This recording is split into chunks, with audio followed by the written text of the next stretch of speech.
আসসালামু আলাইকুম। ওয়ালাইকুম আসসালাম।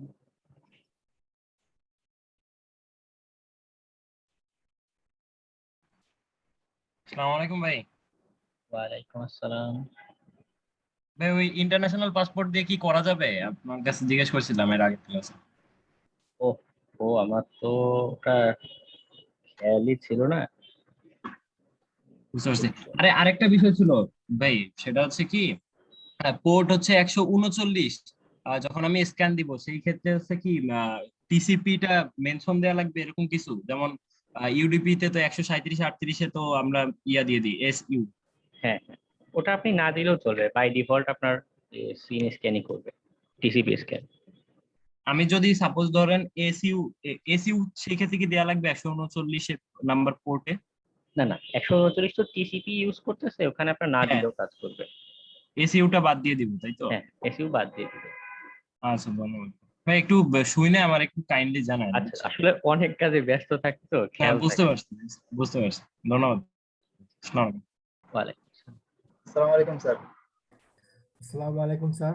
ওয়ালাইকুম আসসালাম। হ্যাঁ মামুন ভাই, আপনার স্ক্রিনটা শেয়ার দেন, কি যেন রান হচ্ছে না বলছিলেন। হ্যাঁ প্রিন্স খান, আপনার টেইলস এর স্পিড বাড়ানোর জন্য আপনি আপনার এসএসডি স্টোরেজে এটা সেট আপ আসসালামু দিয়ে আলাইকুম। ওয়ালাইকুম আসসালাম। এসএসডি তে দিলে স্পিড ভালো পায় আর কি। স্যার দেখতে পাচ্ছেন? আসসালামু আলাইকুম। ওয়ালাইকুম আসসালাম, হ্যাঁ দেখা যাচ্ছে।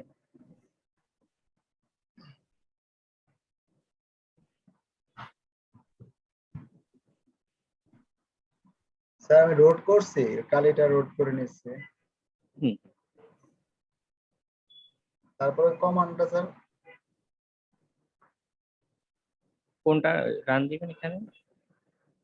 ওই যে রাস্টার RUSTS, স্ক্যান। হ্যাঁ হ্যাঁ, রাস্ট স্ক্যান। তারপরে এই যে লেখাটা আসে দেখেন স্যার। আপনার এটা ইনস্টল করা হয়নি তো, এটা আগে ডাউনলোড করে তারপরে ইনস্টল করতে হবে। স্যার এটা কিভাবে প্রসেসটা দেখাইছিলেন আমাদেরকে? হ্যাঁ হ্যাঁ, আপনি গিটহাবে ওই পেজে যান, বা আপনার এই ফায়ারফক্সটা অন করেন, এখানে এখানে সার্চ দেন রাস্ট স্ক্যান গিটহাব।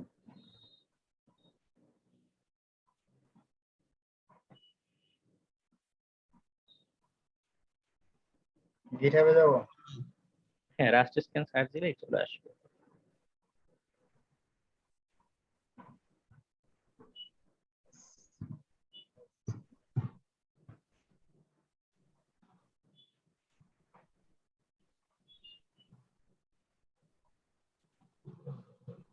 স্যার বানান কি ভুল করলাম নাকি, আসে নাই? না না, এটা অল গিটহাবে দিতে হবে। আপনি তার হাল্ক রিপোজিটরি ভিতরে সার্চ দিচ্ছেন, ওখানে ক্লিক করেন রাস্ট স্ক্যানের উপরে, ওই দেখেন যে অল গিটহাব একদম নিচে অপশনটা, হ্যাঁ এটাতে দেন। আসসালামু আলাইকুম স্যার, ভালো আছেন? ওয়ালাইকুম আসসালাম, জি স্যার আলহামদুলিল্লাহ। মাস্টারটা হ্যাঁ প্রথমটা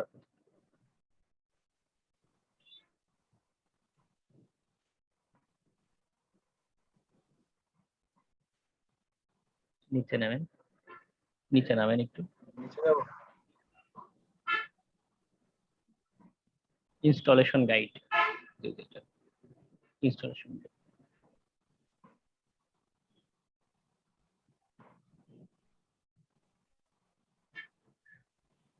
নিচে নামেন, লিঙ্কে যেতে হবে, আরো নিচে নামেন, আরো নিচে।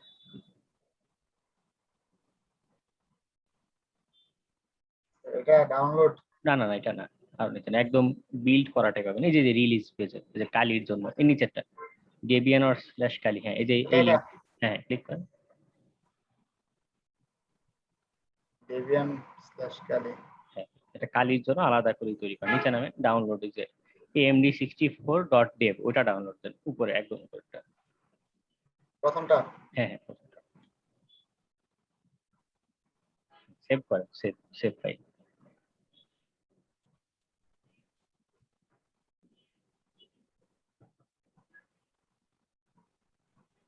যেখানে ডাউনলোড হলো ওই ওই ফোল্ডারে যান এখন।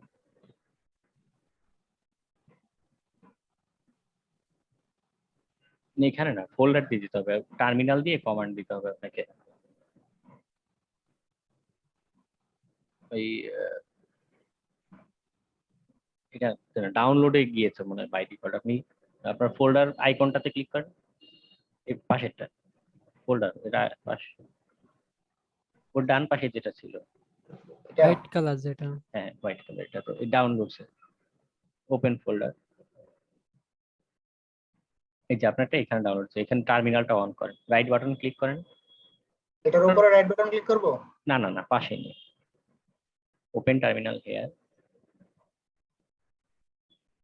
আর এখানে সুডো দিয়ে রুট করে নেন, সুডো।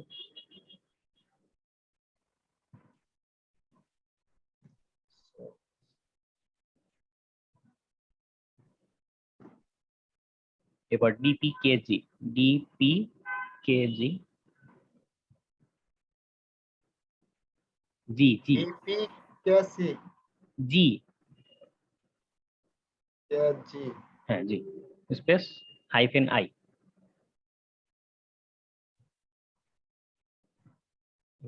আর লিখে আপনি ট্যাব চাপ দেন, অটো কমপ্লিট হয়ে যাবে। আর আর এফ। ট্যাব চাপে, ট্যাব ট্যাব দিলে অটো কমপ্লিট হয়ে যাবে। হ্যাঁ, এবার এটা প্রেস করেন, এটা সেট আপ হয়ে যাবে। থ্যাংক ইউ ভাইয়া। এবার দিয়ে আসসালামু আলাইকুম ভাই। ওয়ালাইকুম আসসালাম। ভাই একটু কথা বলতে চাচ্ছিলাম, মানে পার্সোনাল যদিও। হ্যাঁ বলুন। ভাই আমি এই সেমিস্টারে বা উইন্টার সেমিস্টারে জার্মানিতে ভর্তি হয়েছিলাম communication and media engineering, but আমার তো ভিসা জটিলতার কারণে হয়তো আমি এই সেমিস্টারে যেতে পারছি না। আমার এপ্রিল সেশনে আবার অ্যাপ্লাই করা লাগবে। এই ক্ষেত্রে আমি চাচ্ছিলাম যে আমরা যে এই ক্লাসগুলো করতেছি, আমি কমিউনিকেশনে আবার অ্যাপ্লাই করতে চাচ্ছিলাম। তা আমাদের সাথে কমিউনিকেশনে কি রিলেশন আছে বা কোন কোন ইয়েগুলো আমি আবার নতুন করে সিভিতে ইনক্লুড করতে পারি জানতে চাচ্ছিলাম। আপনি কি বিএসসি তে যাচ্ছেন? না ভাই, এমএসসি। ও আচ্ছা, এমএসসি তে। জি ভাই। কমিউনিকেশনে তো আমি বলতে পারছি না, মানে আমি তো কম্পিউটার সায়েন্সে পড়াশোনা করেছি। হুম। আপনি বেটার হয় আপনার টিচার কারোর সাথে কথা বলে নিলে। না আমি চাচ্ছিলাম মানে ইউনিভার্সিটি আমার টিচার। সিভির মধ্যে কিছু ইনক্লুড করার জন্য কমিউনিকেশন এন্ড আইটি তে। এখন আমাদের যে ইয়াগুলো আছে, কোর্সের ইয়াগুলো আছে, এগুলো কি অ্যাড করার মতো হয়ে আছে নাকি? হ্যাঁ, অ্যাড করার ওয়ে আছে। আপনি সিভিতে দিতে পারেন যে আপনি সাইবার সিকিউরিটিতে আপনি কোর্স করেছেন, এক্সপিরিয়েন্স ইন বা ট্রেনিং অন ইথিক্যাল হ্যাকিং বা সাইবার সিকিউরিটি, এটা অ্যাড করতে পারেন। আচ্ছা ভাই, এর জন্য থ্যাংক ইউ ভাই। ঠিক আছে।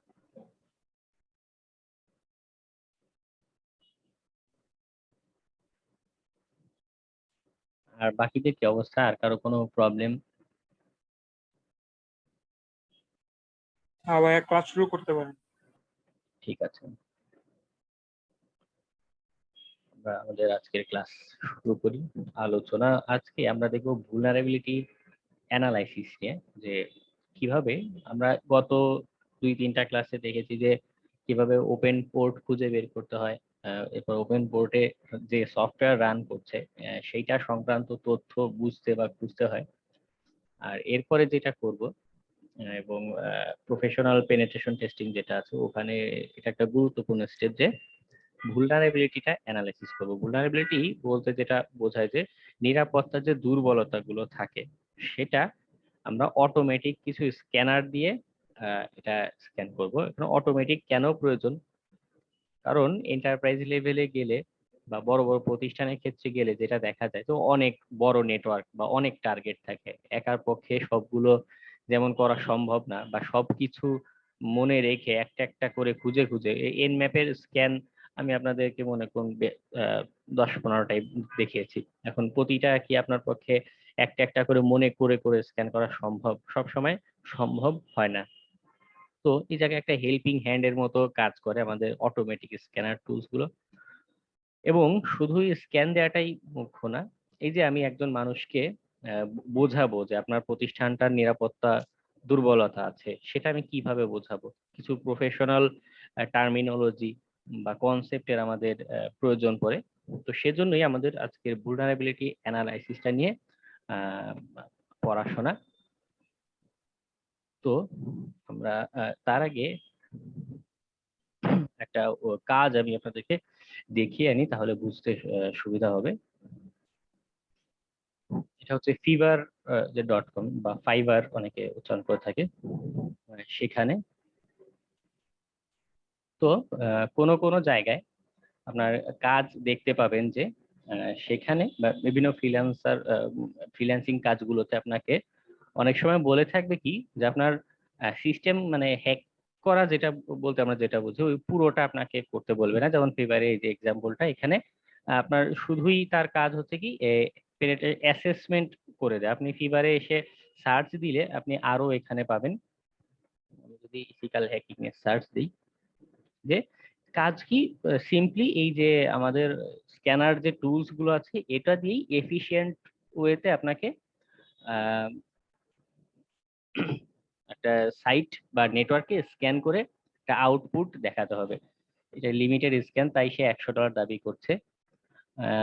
অ্যাডভান্স স্ক্যান এর প্রোফাইলটা তেমন ভালো না, তবু তারপরেও সে এখানে প্রিমিয়াম বা ফুল স্ক্যানে এটা রেখেছে, সিকিউরিটি অ্যাসেসমেন্ট রিপোর্ট। তো এবারে এসে আপনারা সার্চ দিলে বিভিন্ন মানুষের প্রোফাইলে আপনারা দেখতে পাবেন যে শুধুই কোনো কোনো কাজ আছে কি শুধুই আপনাকে বলবে তাদের ভুলনারেবিলিটিটা অ্যানালাইসিস বা অ্যাসেসমেন্টের একটা কাজ করে দিতে। সেখানে আপনার কাজ কি, আজকে ক্লাসে যেভাবে দেখাবো যে অটোমেটিক স্ক্যানার গুলো ব্যবহার করে একটা স্ক্যান দিতে হবে, দেন আপনি একটা রিপোর্ট এখানে সাবমিট করবেন। তো এটার প্রাইজেরও ভ্যারিয়েটি আছে অনেক। যেমন এর আগে যেটা দেখাইলাম আপনাকে, এই ব্যক্তি ইনি ইসরায়েলের এবং যথেষ্ট পরিমাণ এক্সপেরিয়েন্স, হ্যাঁ 6টা না কতগুলো তার খালি রিসার্চ পেপারই আছে। প্যাটেন্টস, শুধু রিসার্চ না, এবং প্যাটেন্টস হচ্ছে কি একদম নতুন আবিষ্কার করা টাইপের প্রোডাক্ট যেগুলো আছে সেটা নিয়ে বোঝায়। তো তার এখানে ভ্যালু এখানে ঠিক আছে $500 মতো চেয়ে থাকে। তো আর আপনাদের কাজের সময় প্রথম প্রথম আপনারা আরো কম ভ্যালু দিয়েও করতে পারবেন, তো তাও নিম্নে আপনার এখানে এই কাজগুলোতে $200-300 মতো লেগে যায়। এত সহজও না বা এত ইজিলিও না, কাজটা একটু সময় সাপেক্ষ, তাই ভালো অ্যামাউন্টের একটা টাকা পাওয়া যায়। তো যাই হোক, আমরা আমাদের মূল আলোচনায় আবার ফেরত আসি যে এই ভুলনারেবিলিটি অ্যানালাইসিস মানে জিনিসটা, আজকে ক্লাসে কন্টেন্ট আমাদের কি কি থাকছে, আমরা প্রথমে একটু কনসেপ্ট গুলো নিব যে এই অ্যানালাইসিস জিনিসটা কি, কিভাবে কাজ করে, আরো আনুষঙ্গিক কিছু বিষয় আমাদের জানা প্রয়োজন পড়ে। আর পাশাপাশি এরপরে গিয়ে আমরা এই এই টুলস গুলো ব্যবহার করে কি কি টেকনিক এখানে আমরা অ্যাপ্লাই করতে পারি সেগুলো নিয়ে আলোচনা করব। তো এই ভুলনারেবিলিটি অ্যানালাইসিস জিনিসটা বা ভুলনারেবিলিটিটা এই যে জিনিসটা এটা কেন অকিউর্ড হয় বা কেন আমরা আমাদের রিয়েল লাইফে এই জিনিসগুলো দেখে থাকতে পারি, এর মূল কারণটাই হচ্ছে গিয়ে তাদের সফটওয়্যার যেটা আছে, যে একটা প্রতিষ্ঠানে যেই নতুন সফটওয়্যার ব্যবহার করছে অথবা তাদের হার্ডওয়্যার যেগুলো থাকে, মনে করুন রাউটার গুলো, তাদের সুইচ গুলো, এগুলোতে তারা মনে করুন ডিফল্ট পাসওয়ার্ড দিয়ে রেখেছে বা ব্যাকডেটেড ভার্সনে কোনো সফটওয়্যার এখানে দিয়ে রেখেছে। তো এই যে একটা মিসকনফিগারেশন করে রাখা বা এই যে একটা ঠিক মতো মেনটেন যে করা হচ্ছে না, এটার কারণে আমাদের প্রধান একটা আম, আহ, দুর্বলতাটা বা এই ভুলনারেবিলিটিটা দেখা যায়। আর সেকেন্ড আরেকটা কারণ দেখা যায় সেটা হচ্ছে গিয়ে প্রোগ্রামিং যে প্র্যাকটিসটা করা হয়, অনেক ওয়েব ডেভেলপার কি করে, আপনারা নিজেরাও অনেক ওয়েব ডেভেলপমেন্ট করেছেন বা বিভিন্ন প্রোগ্রামিং করেছেন, দেখা যায় যে স্ট্যাক ওভারফ্লো, তারপরে বিভিন্ন ফোরাম আছে, স্ট্যাক ওভারফ্লোরও অনেক সেকশন আছে, বা এছাড়াও বিভিন্ন কান্ট্রি লেভেলে বাংলাদেশেও আছে একটা প্রোগ্রাম আবাদ।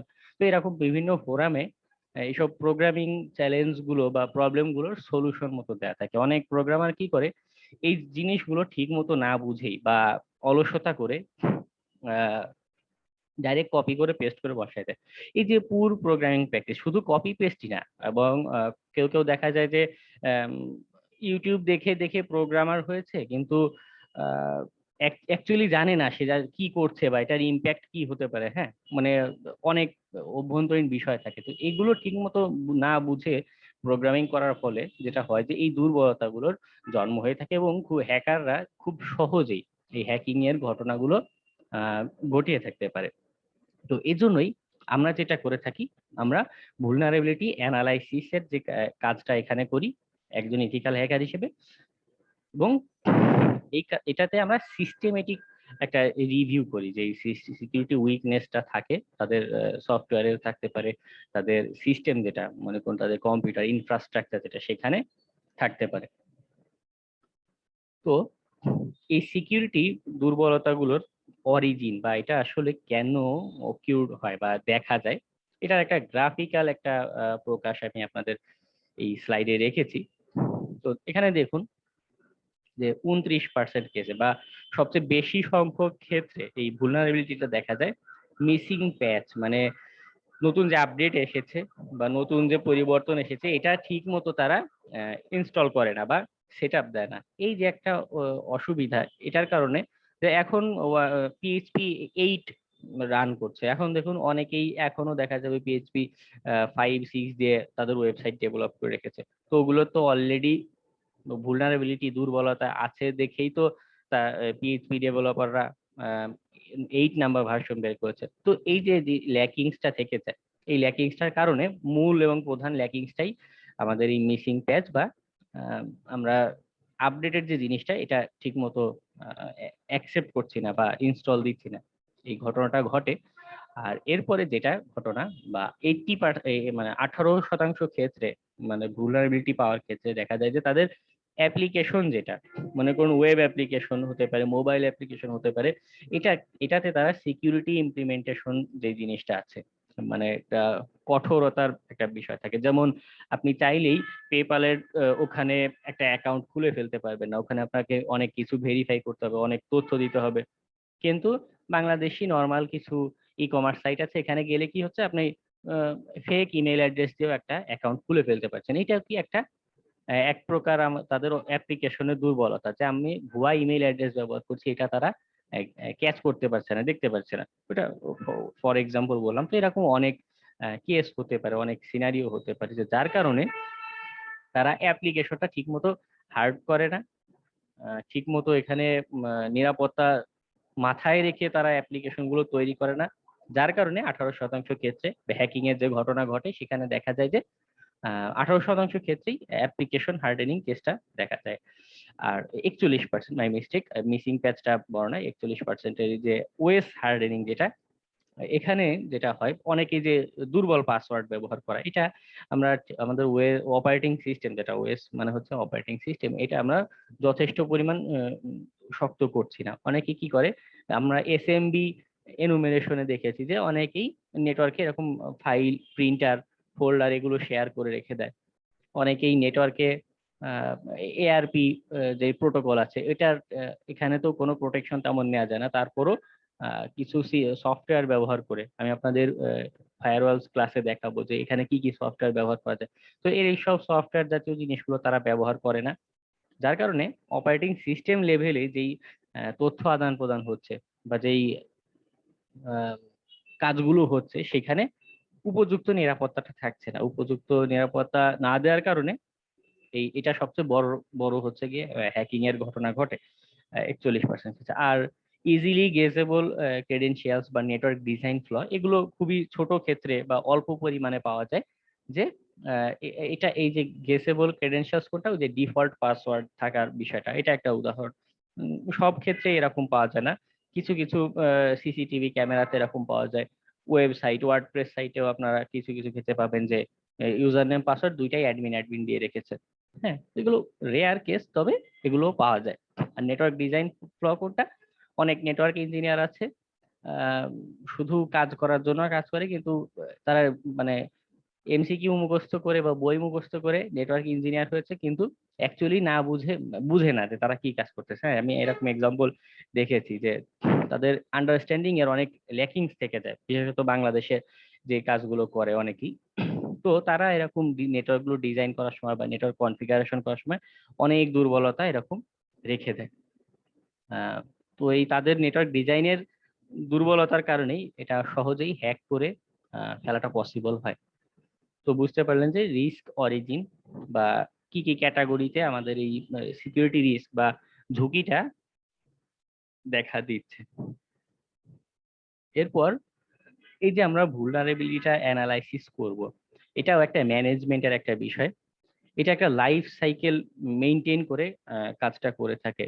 এবং বিভিন্ন এন্টারপ্রাইজ যারা আছে, বিভিন্ন ব্যবসা প্রতিষ্ঠান, ব্যাংক প্রতিষ্ঠান, এমনকি হাসপাতালগুলোতেও তাদেরও এরকম একটা লাইফ সাইকেল মেইনটেইন করে কাজটা করা উচিত। এবং আমি ব্যাখ্যা করলে বুঝতে পারবেন যে কেন একটা লাইফ সাইকেল হয়ে অনুসারে এটা কাজ করে এবং কেন প্রয়োজন। তো প্রথম স্টেপে যেটা হয় লাইফ সাইকেলের বা আমাদের প্রথমটাই হচ্ছে গিয়ে, আমি যখন একটা ভুলনারেবিলিটি এরকম অ্যাসেসমেন্ট করতে যাবো, আমার প্রথম কাজ হচ্ছে গিয়ে ডিসকভার করা যে আমরা এটা এন ম্যাপ দিয়ে আমরা ক্লাসে দেখেছি, তারপর এনুমেরেশন ক্লাসে দেখেছি যে তাদের কি কি অ্যাসেট আছে। অ্যাসেট বলতে তাদের কোনো সার্ভার হতে পারে, তাদের কম্পিউটার হতে পারে, তাদের ওয়েব সার্ভার হতে পারে, হ্যাঁ ওয়েব সাইট হতে পারে। তো এই যে অল টাইপের যে তাদের যে অ্যাসেট গুলো আছে, সম্পদ গুলো আছে নেটওয়ার্কে, সেগুলো সম্পর্কে আমাদের খুঁজে বের করতে হবে প্রথম স্টেপটাতে। এরপরে তাদের হোস্টের ডিটেইলস যেটা, এটা অ্যাকচুয়ালি উইন্ডোজ এক্সপি রান করছে না উইন্ডোজ 7 রান করছে না লিনাক্সের সার্ভার রান করছে, এই যে ডিসকভার করা, এই যে খুঁজে বের করা যে স্টেপটা, এটা আমরা গত 2-3 ক্লাসে দেখে এসেছি।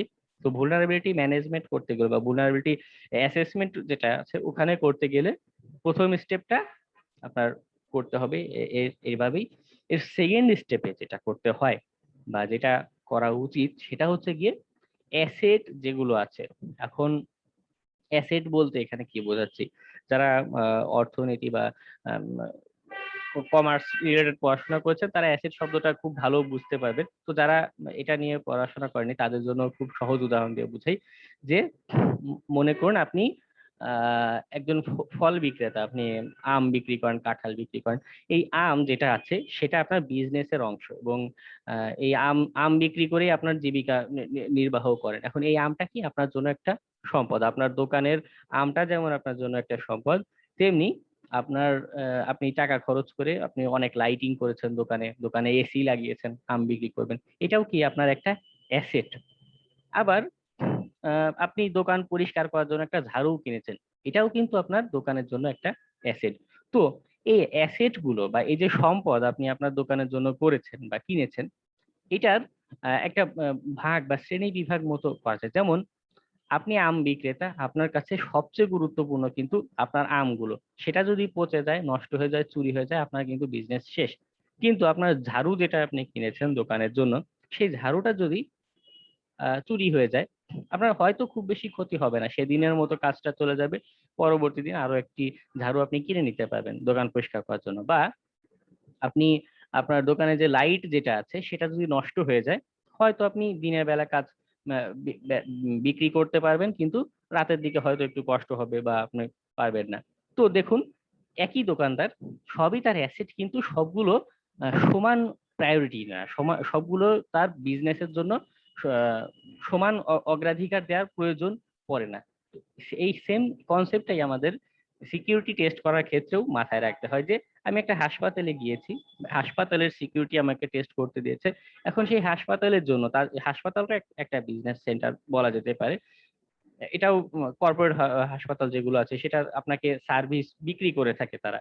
হ্যাঁ, তো চিন্তা করুন তো সেই একটা হাসপাতাল, তাদের কোন কোন অ্যাসেট গুলো তাদের জন্য প্রায়োরিটি পাবে, এটা আপনাকে বুঝতে হবে, আপনাকে এটা অ্যানালাইসিস করে আগে বের করতে হবে।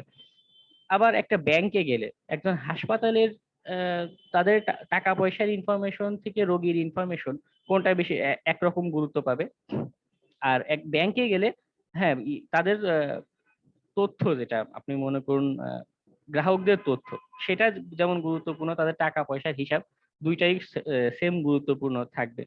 তো এক এক প্রতিষ্ঠানে বা এক একটা টার্গেটে আপনি যখন সিকিউরিটি টেস্ট করতে যাবেন, সেখানে অ্যাসেট গুলোর প্রায়োরিটি এক এক রকম হবে। তাই সিকিউরিটি টেস্ট করতে গেলেও বা এই যে অ্যাসেসমেন্ট বা অ্যানালাইসিস যখন করবেন, তখন আপনাকে এটা আগে মাথায় গেঁথে নিতে হবে যে কোনটা তার জন্য সবচেয়ে বেশি গুরুত্বপূর্ণ, আমি ওইটাই ফোকাস করে আগে ওইটার সিকিউরিটি টেস্ট করতে যাব, আগে ওইটার রেমেডিয়েশন, একটা ওখানে কোনো জটিল দুর্বলতা খুঁজে পাওয়া যাচ্ছে বা এরকম কিছু হলে আগে সেটা আমাকে ফোকাস করে কাজে লাগাতে হবে। ঠিক আছে। আর এরপরের যে সেকশনটা, তিন সেকশন না স্টেপ, সেটা হচ্ছে অ্যাসেস করা, বা এই স্টেপে এসে মূলত আমরা মূল্যায়ন করব যে আমরা একটা রিস্ক প্রোফাইল মতো তৈরি করতে পারি, যে তার আমরা এই যে অটোমেটিক স্ক্যানার যেটা আছে, আমরা এই স্ক্যানার গুলো দিয়ে এই স্টেপে এসে স্ক্যান দিতে পারি। দিলে কি হচ্ছে, আমি তার কি কি vulnerability থ্রেট আছে, কি কি দুর্বলতা আছে, আমি তো আগে তার অ্যাসেট গুলোর একটা লিস্ট মতো করেছি, র্যাঙ্কিং মতো করেছি 1 2 3 4, এরপরে সেগুলো র্যাঙ্ক অনুযায়ী একটা একটা করে মূল্যায়ন করেছি, যে তার সবচেয়ে জরুরি হচ্ছে তার টাকা পয়সার ইনফরমেশন, সেই টাকা পয়সার ইনফরমেশনে কি কি তার দুর্বলতা আছে সেটা আমি খুঁজে বের করব। বের করার পরে এরপরে আমাদের ফ্রিল্যান্সার হিসেবে, ফ্রিল্যান্সিং কাজ যারা করে তাদের কাজটুকু থাকে এই রিপোর্ট করা পর্যন্তই। আপনি একটা সুন্দর প্রফেশনাল রিপোর্ট আকারে আমি আপনাদের স্যাম্পল রিপোর্ট দিব, আপনারা সেখানে দেখতে পাবেন যে কিভাবে সুন্দর প্রফেশনাল ওয়েতে একটা রিপোর্টে এই যে আপনি মূল্যায়ন করলেন তার কি কি দুর্বলতা আছে, নিরাপত্তা দুর্বলতা, সেটা উপস্থাপন করতে হয়। কারণ রিপোর্ট আকারে না করলে আপনি শুধু মুখে বলে দিলে অনেকেই বুঝতে পারবে না। কারণ এই যে আপনারা কোর্স করতে এসেছেন, আপনারা 3 4 মাস কোর্স করে একটা ইথিক্যাল হ্যাকিং টপিকের উপরে অনেক কিছু পড়াশোনা করছেন, জানাশোনা করছেন, আপনার ক্লায়েন্ট কিন্তু এরকম না, বা এরকম এত টেকনোলজি নিয়ে পড়াশোনা করলেও হতে পারে সে হ্যাকিং নিয়ে তার কোনো আইডিয়াই নেই, তাই না? তো এরকম কেস যদি হয় তাকে কিভাবে আপনি বুঝিয়ে বলবেন, সেটা এমন ভাবে আপনাকে বুঝিয়ে বলতে হবে যে ক্লায়েন্ট যাতে সন্তুষ্ট হয়। ঠিক আছে, রিপোর্ট খুবই একটা গুরুত্বপূর্ণ সেকশন। ক্লায়েন্ট যদি সন্তুষ্ট না হয় বা ক্লায়েন্টকে যদি আপনি বোঝাতে না পারেন যে আপনি অ্যাকচুয়ালি তার নিরাপত্তা দুর্বলতাগুলো বের করতে পেরেছেন, সেগুলোর কোনো পরামর্শ দিতে পেরেছেন, আপনাকে তেমন ভালো কোনো পেমেন্ট করবে না। ঠিক আছে, বোঝাতে না পারলে পেমেন্টের সম্ভাবনা কমে যাচ্ছে। তো ফ্রিল্যান্সার হিসেবে আমাদের কাজ এই প্রথম 4 স্টেপ পর্যন্তই থেকে যায়, কিন্তু কোনো অর্গানাইজেশন বা প্রতিষ্ঠানের ক্ষেত্রে যেটা করতে হয় এই সাইকেল অনুসারে, যে আপনি এটা রিপোর্ট পাওয়ার সাথে সাথে আপনি প্রতিষ্ঠানের দুর্বলতাগুলো ঠিক করবেন। করার পরে অনেক সময় যেই ফ্রিল্যান্সার বা যেই হ্যাকার আপনার সাইটের সিকিউরিটি টেস্ট করেছে, অনেক সময় ওই ক্লায়েন্ট নিজেই আবার আপনাকে নক দিতে পারে, বলতে পারে যে এটা তুমি আবার একটু ভেরিফাই করে দেখো, যে তুমি যেটা যে যে এই দুর্বলতাগুলো বলেছিলে আমি তো ঠিক করেছি, এখন ওগুলো আবার গিয়েছে কিনা, না এখনো রয়ে গিয়েছে, তুমি একটু আবার দেখো। তো এটা কখনো আপনাকে বলতে পারে, কখনো নাও বলতে পারে। তবে সাইকেল অনুসারে প্রতি বছরে অন্তত 2 বার, সম্ভব না হলে অন্তত 1 বার প্রতিটা প্রতিষ্ঠানেরই উচিত এরকম তাদের vulnerability গুলো অ্যানালাইসিস করা, সিকিউরিটির একটা টেস্ট করা। তাতে হয় কি যে, কারণ টেকনোলজি প্রতিনিয়ত চেঞ্জ হচ্ছে, এরকম একটা সাইকেল অনুসারে আপনি প্রতি বছর 1 বা 2 বার করে যদি সিকিউরিটিটা টেস্ট করেন, দেখতে পাবেন যে অনেক নিরাপত্তা ঝুঁকি থেকে, অনেক হ্যাকিং এর ঘটনা থেকে আপনি বেঁচে থাকতে পারছেন। ঠিক আছে, এটা অনেকেই আছে শুধুই ফ্রিল্যান্সিং করে না, অনেকেই বিভিন্ন প্রফেশনাল জবও নিয়ে থাকে, এটা তাদের ক্ষেত্রে পুরো লাইফ সাইকেলটা খুব কাজে দিবে। ঠিক আছে, তো এটা গেল আমাদের vulnerability ম্যানেজমেন্টের লাইফ সাইকেল। এটা ইউএস এর গভর্নমেন্ট থেকে, এনআইএসটি যেটা, সেখান থেকেই এটা সাজেস্ট করা। আর এরপরে হচ্ছে গিয়ে রিস্ক রেটিং।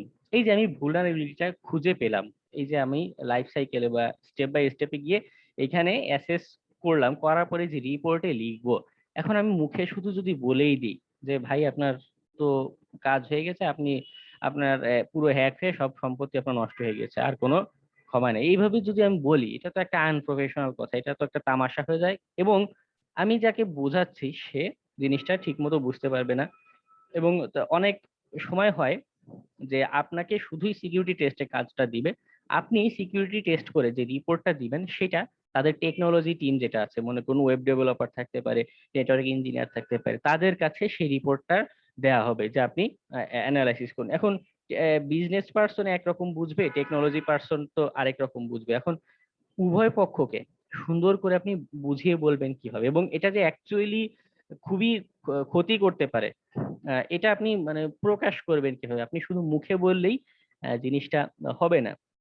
তো এটা বোঝানোর জন্য বা এটা আরো সুন্দরভাবে প্রকাশ করার জন্য একটা রেটিং স্কেল মতো করা হয়। এটা এটার সুনির্দিষ্ট কোনো নিয়ম নেই যে আপনাকে এরকম লাল নীল করেই করতে হবে, তা নয়। তবে আহ, অধিকাংশ জায়গায় এই এরকম একটা স্ট্যান্ডার্ড গ্রহণ করা হয়ে থাকে। তো এই জিনিসটা কি বা কেমন, আমি একটু স্টেপ বাই স্টেপ ব্যাখ্যা করি।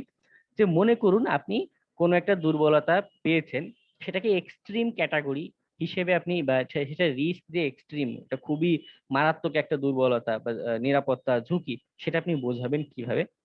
তো সেটা ক্ষেত্রে আপনাকে খেয়াল রাখতে হবে যে আমি যে দুর্বলতাটা পেয়েছি, তার কোনো একটা, মনে করুন নেটওয়ার্ক পাসওয়ার্ড জাতীয় কিছু একটা পেয়েছি, পাওয়ার পরে তার ক্যাটাস্ট্রফিক ফিনান্সিয়াল লস, মানে হচ্ছে কি একদম সব শেষ হয়ে যাওয়া, ধ্বংস হয়ে যায়, এই টাইপের একটা ঘটনা তার ঘটে যাবে। সে এই দুর্বলতাটা যদি সে ঠিক না করে, তার একদম বিজনেস ধরে চিরতরে নষ্ট হয়ে যেতে পারে বা এরকম ভয়ানক ঘটনা ঘটতে পারে। এটার একটা উদাহরণ যদি আমি দিই, এই যে ফেসবুক সার্ভারটা ডাউন হয়ে থাকলো, হওয়ার পরে দেখুন তার 6 না 7 বিলিয়ন ডলার পর্যন্ত তার এরকম ফিনান্সিয়াল একটা লস হয়েছে। যদিও ফেসবুকের ঘটনাটা কোনো হ্যাকিং এর ঘটনা না, কোনো হ্যাকার গোষ্ঠী করেনি, কিন্তু সাপোজ এরকম চিন্তা করুন যে কোনো একটা ওয়েব সার্ভার এরকম বা কোনো একটা প্রতিষ্ঠান এরকম ঘন্টাখানিক হ্যাকাররা হ্যাক করে বন্ধ করে রেখেছে, রাখার পর কি হচ্ছে, তাদের এরকম 5-10 বিলিয়ন ডলার পরিমাণ টাকা একদম মানে মুহূর্তের ভিতর নাই হয়ে যাচ্ছে, শেয়ার বাজারে দর পতন হয়ে যাচ্ছে। এটা কি খুব বড় ধরনের একটা ক্ষতি? হ্যাঁ। তো এরকম ক্ষতির ক্ষেত্রে আপনি সেগুলোকে এক্সট্রিম ক্যাটাগরি হিসেবে সেটাকে বলবেন। ও অধিকাংশ জায়গায় বিভিন্ন প্রফেশনাল রিপোর্টে, বিভিন্ন সরকারি যেই স্ট্যান্ডার্ড যে রুলস গুলো আছে, হ্যাঁ, সেই জায়গাতে এই এক্সট্রিম ক্যাটাগরির বা এটাকে কেউ কেউ এক্সট্রিম নাম বলে, কেউ কেউ এটাকে ক্রিটিক্যাল নাম বলে, হ্যাঁ। তো এগুলোকে সাধারণত রেড কালার দিয়ে চিহ্নিত করা হয়ে থাকে। এটা কেন লাগবে আমি আপনাদের ক্লাসের শেষে গেলেও আরেকটা এক্সাম্পল দেখতে পারবেন এই আউটপুটটা আসার, ঠিক আছে। তো এরপরে যেটা রিস্ক রেটিং এর, এটা হচ্ছে হাই। এটাকে শুধুই যে আপনার কালার আর শব্দ দিয়ে প্রকাশ করা হয় তা নাই, যে নিচে আপনার একটা নাম্বার দেখতে পাচ্ছেন, তো এই এক্সট্রিমেরও এক্সট্রিম হতে পারে। তো সেটাকে আপনি কিভাবে বুঝাবেন? 13, 14 অথবা 15, এখানে একটা নাম্বারিং করে আপনাকে এটা প্রকাশ করতে হবে, ঠিক আছে।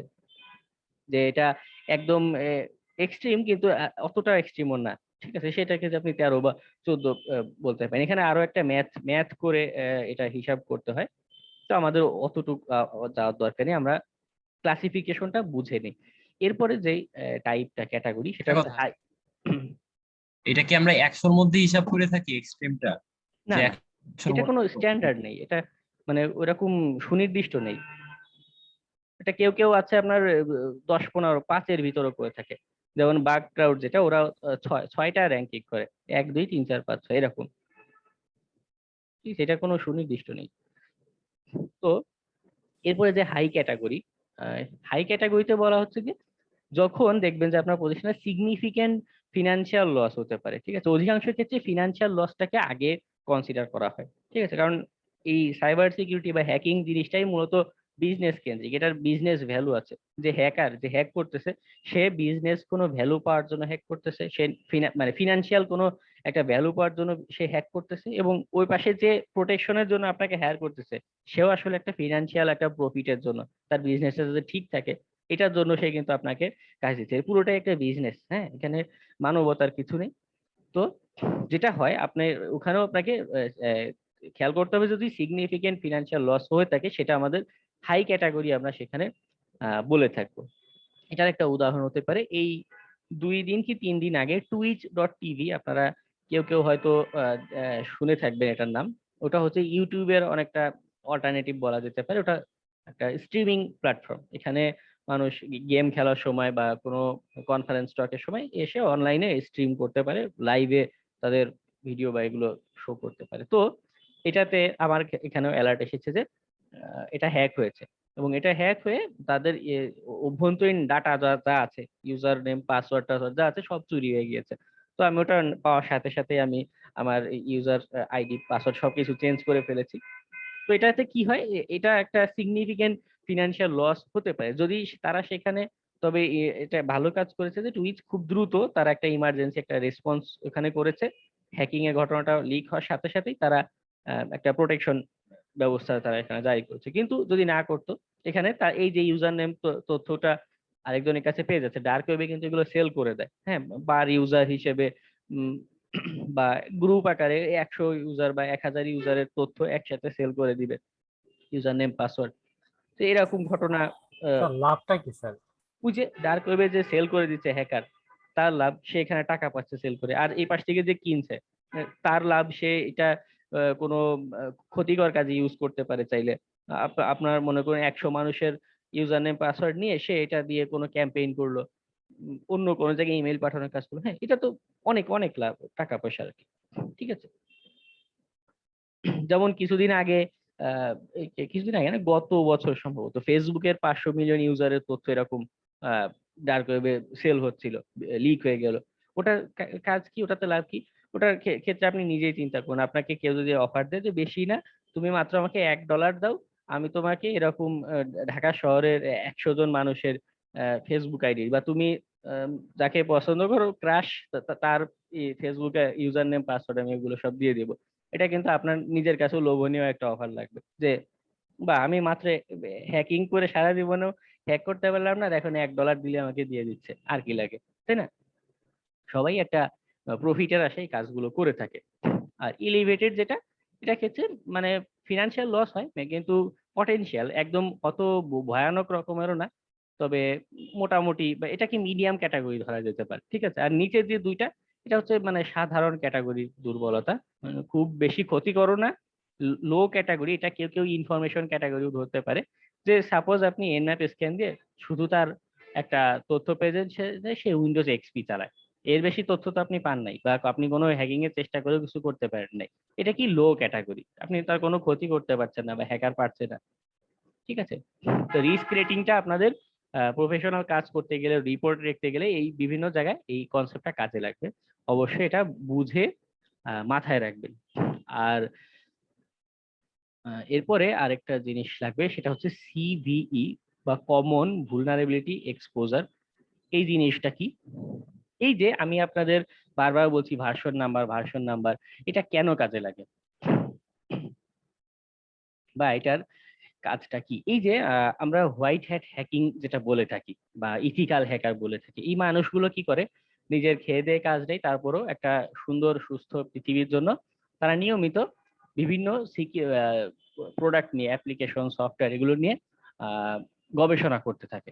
এবং গবেষণা করতে করতে হঠাৎ করে মনে করুন, বা আপনিও হতে পারে যে আপনি একটা পেলেন ওয়ার্ড প্রেসের নতুন যে ভার্সন আছে, এটার একটা নিরাপত্তা দুর্বলতা আছে। এবং এই যে আপনারা এখানে দেখতে পাচ্ছেন যে এটাতে সিবিএসএস স্কোর আকারে যে এখানে শো করছে, এটাও কি একটা র্যাঙ্কিং মতো এখানে করে রেখেছে। এটা 1 থেকে 10-এর ভিতরে র্যাঙ্কিংটা করেছে, ঠিক আছে। যেটা 9-10, সেটা মানে কি, রেড কালার নাম্বার হচ্ছে 9-10, মানে এটা সিরিয়াস ক্যাটাগরি বা এক্সট্রিম ক্যাটাগরির দুর্বলতা, ঠিক আছে। আর প্রথম 3টা হচ্ছে কি ইনফরমেশন বা নর্মাল ক্যাটাগরির দুর্বলতা। তো যাই হোক, যেটা বলছিলাম যে সিভি বা কমন ভুলনারেবিলিটি এক্সপোজার জিনিসটা কি, তো এরকম আপনি ওয়ার্ডপ্রেসের একটা দুর্বলতা পেলেন। এখন ব্ল্যাক হ্যাট হ্যাকাররা যেটা করে থাকে বা এই সাইবার সিকিউরিটি ওয়ার্ল্ডে যে কাজটা আসলে হয়ে থাকে, এরকম নিরাপত্তা দুর্বলতা পেলে হ্যাকাররা কি করে, এটা নিয়ে কোনো ম্যালওয়্যার তৈরি করে, যে যত ওয়ার্ডপ্রেস সাইট আছে এই ভার্সন রান করছে, সবাই আমার এই ম্যালওয়্যার দিয়ে আক্রান্ত হয়ে যাবে, তাদের সবাই ক্রেডিট কার্ডের ইনফরমেশন আমার কাছে চলে আসবে। ব্ল্যাক হ্যাটদের কাজ এটা।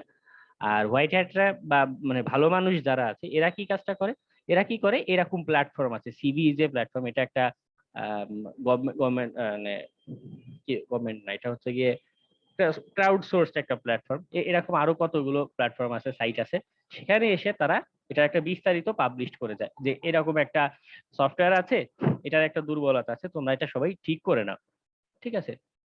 এতে উপকার যেটা হয় যে অনেক মানুষের বিজনেসটা ক্ষতির হাত থেকে রক্ষা পায়, এটা একটা একদিক দিয়ে ভালো দিক।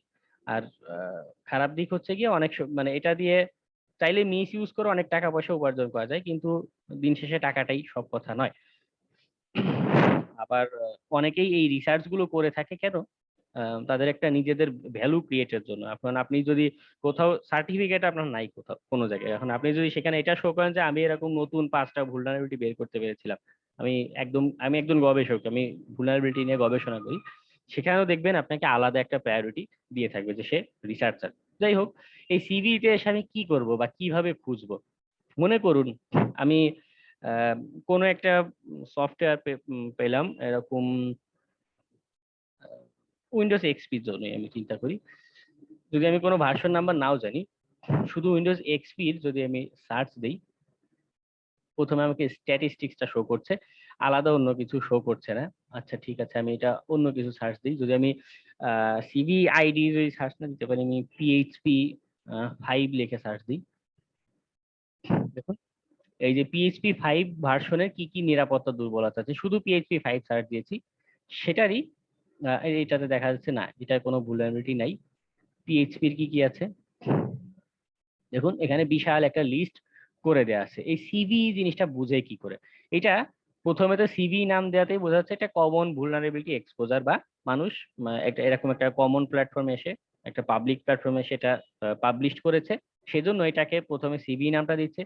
কত সালে পাবলিশড হয়েছে। দেখুন এখানে 2021 লেখা, 2021 মানে হচ্ছে এটা 2021 সালে রিসেন্ট পাবলিশড হয়েছে, এবং এরপরে 2021 সালে পাবলিশড হয় 21705 নাম্বার ভুলনারেবিলিটি। এটা শুধু পিএইচপির জন্য, ঠিক আছে, পিএইচপি না মানে ভুলনারেবিলিটির জন্য। তো এটাতে যদি আমি ক্লিক করি, এখানে যেমন বিস্তারিত দেখাবে, তার আগে যদি এখানে আপনি দেখেন এই টেবিলটাতে সুন্দর করে আগে বলেছে যে কি টাইপের ভুলনারেবিলিটি।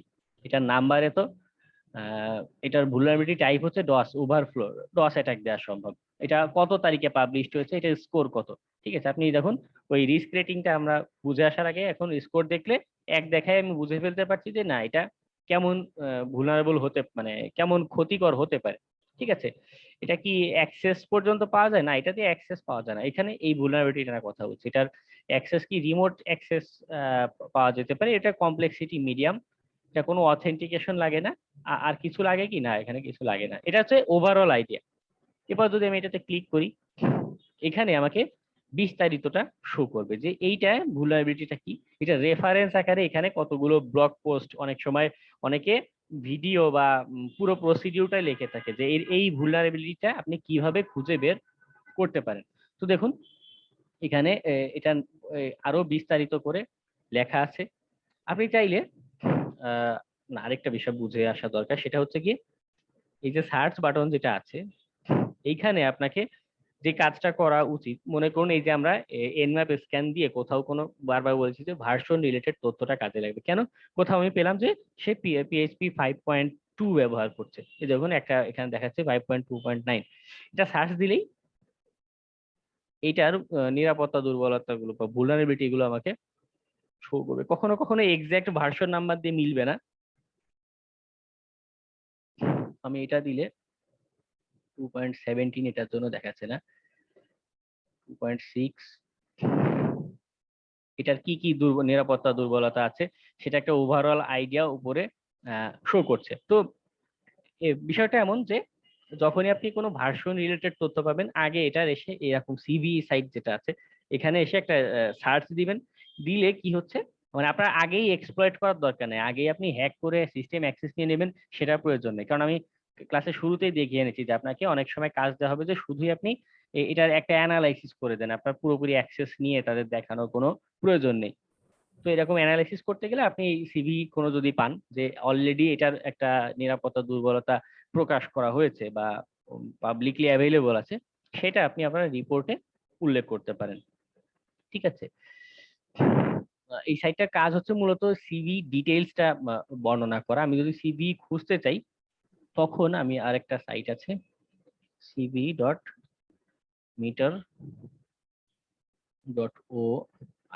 এই সাইটটা, এটা হচ্ছে কোন সিভি পেলে সেটা ডিটেইলসটা দেখানোর জন্য। আর আমি যদি এটা একটা গভর্নমেন্ট একটা সাইট, এটা search tips, search CV list, এখানে যদি যাই, এখানে এসে আমি যদি আবার সেই সার্চ দিই পিএইচপি 5.2 এটার কোনো দুর্বলতা আছে কিনা, দেখুন এটাকে আমার একটা লিস্ট শো করছে। সাপোজ এই সিভিটা 2014 সালে পাবলিশড হয়েছে, আমি এটা বিস্তারিত জানতে চাচ্ছি, এখানে ক্লিক করলেও আমার বিস্তারিত দেখাবে। আর আমি এটার বিস্তারিত জানার জন্য এটা কপি করে এনে এই যে ডিটেইলস যে সাইটটা আছে এখানে দেই সিভি ডিটেইলস। এই সাইটের কাজই হচ্ছে কি শুধু বিস্তারিতটা বর্ণনা করা, ঠিক আছে। এই যে এই সিভিটার বিস্তারিত এখানে দেখা যাচ্ছে, ক্লিক করি, দেখুন এটার কত কত দুর্বলতা 9.3 রেটিং এর আছে, মানে খুব সিরিয়াস দুর্বলতা ভুলনারেবিলিটি এটা আছে। এটা হচ্ছে প্রিভিলেজ এসকেলেশন টাইপের, ডস অ্যাটাকের একটা আছে, বেশ কতগুলো আছে ডস, কতগুলো আছে ওভারফ্লো টাইপের নিরাপত্তা দুর্বলতা। ডস কোনটা, ডিনায়াল অফ সার্ভিস। আমি আপনাদের বলেছিলাম যে ডিনায়াল অফ সার্ভিস শুধু যে ওয়েব সার্ভারের ক্ষেত্রে হয়, ওয়েব সার্ভার ডাউন হয় তা না, অনেক সময় অ্যাপ্লিকেশনও হয়ে থাকে। যেমন এটা 5.2 অ্যাপ্লিকেশনটা যেটা রান করে সেখানে ডস অ্যাটাক দেওয়াটা পসিবল। তো এই যে আমি পেলাম শুধু এতটুকুই কি আমার জন্য এনাফ না, অনেক সময় আমার যখন একদম সিস্টেমটা হ্যাক করতে চাই তখন আরো একটা জিনিস আমার প্রয়োজন পড়ে, সেটার নাম হচ্ছে এক্সপ্লয়েট কোড। এটা আপনাদের সিস্টেম হ্যাকিং ক্লাসে আরো একবার দেখাবো, অসুবিধা নেই। তো এখানে যেটা হচ্ছে, আমি এখানে যে সিভি নাম্বারটা কপি করেছিলাম সেটা এসে এই সাইটে পেস্ট করবো। এটা কিন্তু আপনাদের গুগল হ্যাকিং এর সময় এই সাইটটা দেখিয়েছি। এটা দুইটা সেকশন, একটা গুগল হ্যাকিং ডাটাবেস, এটা গুগল হ্যাকিং বা গুগলের সার্চ অপারেটর একটা লিস্ট করা, আর এক্সপ্লয়েট যেটা এই সেকশনে হচ্ছে বিভিন্ন এক্সপ্লয়েট কোড, মানে কি কোড রান করলে এই কি ভুলনারেবিলিটি রান করলে আমি বা কি প্রোগ্রাম রান করলে আমি এটা এক্সপ্লয়েট করতে পারবো বা এটা মিস ইউজ করতে পারবো এই দুর্বলতাটা, সেটার কোড আগে থেকে অনেকে প্রোগ্রাম এখানে করে দিয়ে থাকে। আমি এখানে সার্চ দিলাম, না আমার এটা কোনো রেকর্ড পাওয়া যাচ্ছে না। মানে কি, যে এই যে দুর্বলতাটা পেয়েছি, হ্যাঁ এটা এক্সিস্ট করছে পিএইচপি 5.2-তে এইরকম একটা দুর্বলতা এক্সিস্ট করে, এটা আমি রিপোর্টে উল্লেখ করতে পারবো। কিন্তু এটা আগে থেকেই কেউ একটা প্রোগ্রাম করে দেয়, বা এই যে টুলস, হ্যাকিং এর টুলস যেগুলো আমরা ব্যবহার করে থাকি, এগুলো কি আগে থেকে আরেকজনের প্রোগ্রাম করে দেওয়া আছে, সেটা রান করলে আমি হ্যাকিং এর কাজটা করতে পারছি। এক্সপ্লয়েট ডিবিটা সেরকমই একটা কালেকশন। ঠিক আছে, এখানে আপনার আগে থেকেই কেউ যদি এই শুধুমাত্র এই সিভিটার জন্য কোনো টুলস মতো তৈরি করে রাখে বা কম্পিউটার প্রোগ্রাম তৈরি করে রাখি, সেটা আপনি এখানে দেখতে পাবেন। তো আমার এটা এখানে শো করছে না। এখানেও অনেক সময় সিভি বা সিভি না পেলেও ভার্সন রিলেটেড তথ্য পেতে পারেন। পিএইচপি 5.2 যদি আমি দেই, দেখুন এই যে পিএইচপি 5.2, তারপরে আরো কতগুলো আছে 2.3, 2.19। হ্যাঁ এক্স্যাক্টলি আমি কি ভার্সন পেয়েছি সেটা যদি পাই, যেমন এই যে রিমোট কোড এক্সিকিউশনের একটা দুর্বলতা দেখা যাচ্ছে। এটা কি কাজ করে, আমি এটাতে যদি ক্লিক করি, এটা আমরা কিন্তু ভুলনারেবিলিটিটা নিয়ে জানাশোনা করছি, আমরা কিন্তু এখনো হ্যাক করতে যাচ্ছি না। তো এটাতে এই যে ডেসক্রিপশনে একটু বর্ণনা দেওয়া আছে যে এটা পিএইচপি মেইল একটা ফাংশন আছে পিএইচপির, সেটা ইউজ করে আমাকে রিভার্স একটা কানেকশন এনে দিবে। অর্থাৎ এটা যদি এক্সিকিউট করতে পারি, এই প্রোগ্রামটা, এই যে পাইথনে করা প্রোগ্রাম দেখেই বোঝা যাচ্ছে, এটা যদি রান করি কোথাও, সে আমাকে একটা রিভার্স, তার ওয়েব সার্ভার থেকে আমার সার্ভারে একটা রিভার্স একটা টার্মিনাল এনে দিবে। ঠিক আছে। ভাইয়া, আর হ্যাঁ বলুন। 2014 সালে যেটা ছাড়ছে, 2014 সালে ওটা কেউ কাজ করছে কিনা কিভাবে বুঝবো? কেউ কাজ এটা তো করে রিপোর্ট হ্যাঁ করে হ্যাঁ দিছে কিনা? হ্যাঁ, এই যে কাজ করেই তো এটা পাবলিশ করা হয়েছে। আমি এটাতে যদি ক্লিক করি, এটা কে পাবলিশ করেছে শো করবে। লিঙ্ক গুলা ড্রাইভে আপলোড দিয়ে দেন। এটা ইজি, আপনি এখানে দেখলেই বুঝতে পারবেন।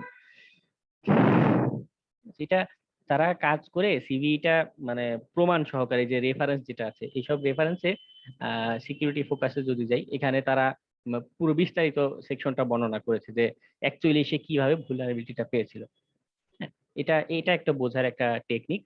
আর এছাড়া আর তেমন কোনো টেকনিক, আপনি গুগলে সার্চ করে দেখতে পারেন যে এটার আর কোনো ডিটেলস পান কিনা। যেমন এটা আমি সার্চ করতে চাচ্ছি, এটার যদি এখানে যাই, এই সিভি ডিটেইলস পেজে যেমন শো করবে, আমি জাস্ট গুগলে এখন সার্চ দিচ্ছি একটা, যে এইটার আর কোনো কিছু শো করে কিনা। ভুলন ডিবি একটা সাইট দেখা যাচ্ছে, এখানে যদি আমি যাই,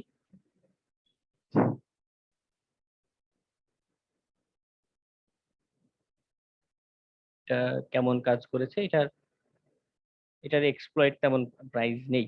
এটাও কিন্তু একটা ভালো জিনিস, ডার্ক ওয়েবের যে মার্কেট গুলো, এই যে এক্সপ্লয়েট গুলো আমি বলছি, ভুলনারেবিলিটি গুলো বলছি, এগুলো কিন্তু অনেক হাই প্রাইস হয়ে থাকে। এখন আপনি যদি ফেসবুকের এরকম একটা ভুলনারেবিলিটি বের করতে পারেন, ফেসবুক না, সিম্পলি একটা জনপ্রিয় একটা সাইট অনেক মানুষ ইউজ করে, এটা দিয়ে একটা এরকম দুর্বলতা বের করতে পারেন বা ম্যালওয়্যার একটা তৈরি করতে পারেন, এটা লক্ষ লক্ষ ডলারেও কিন্তু সেল হয়ে থাকে ডার্ক ওয়েবে।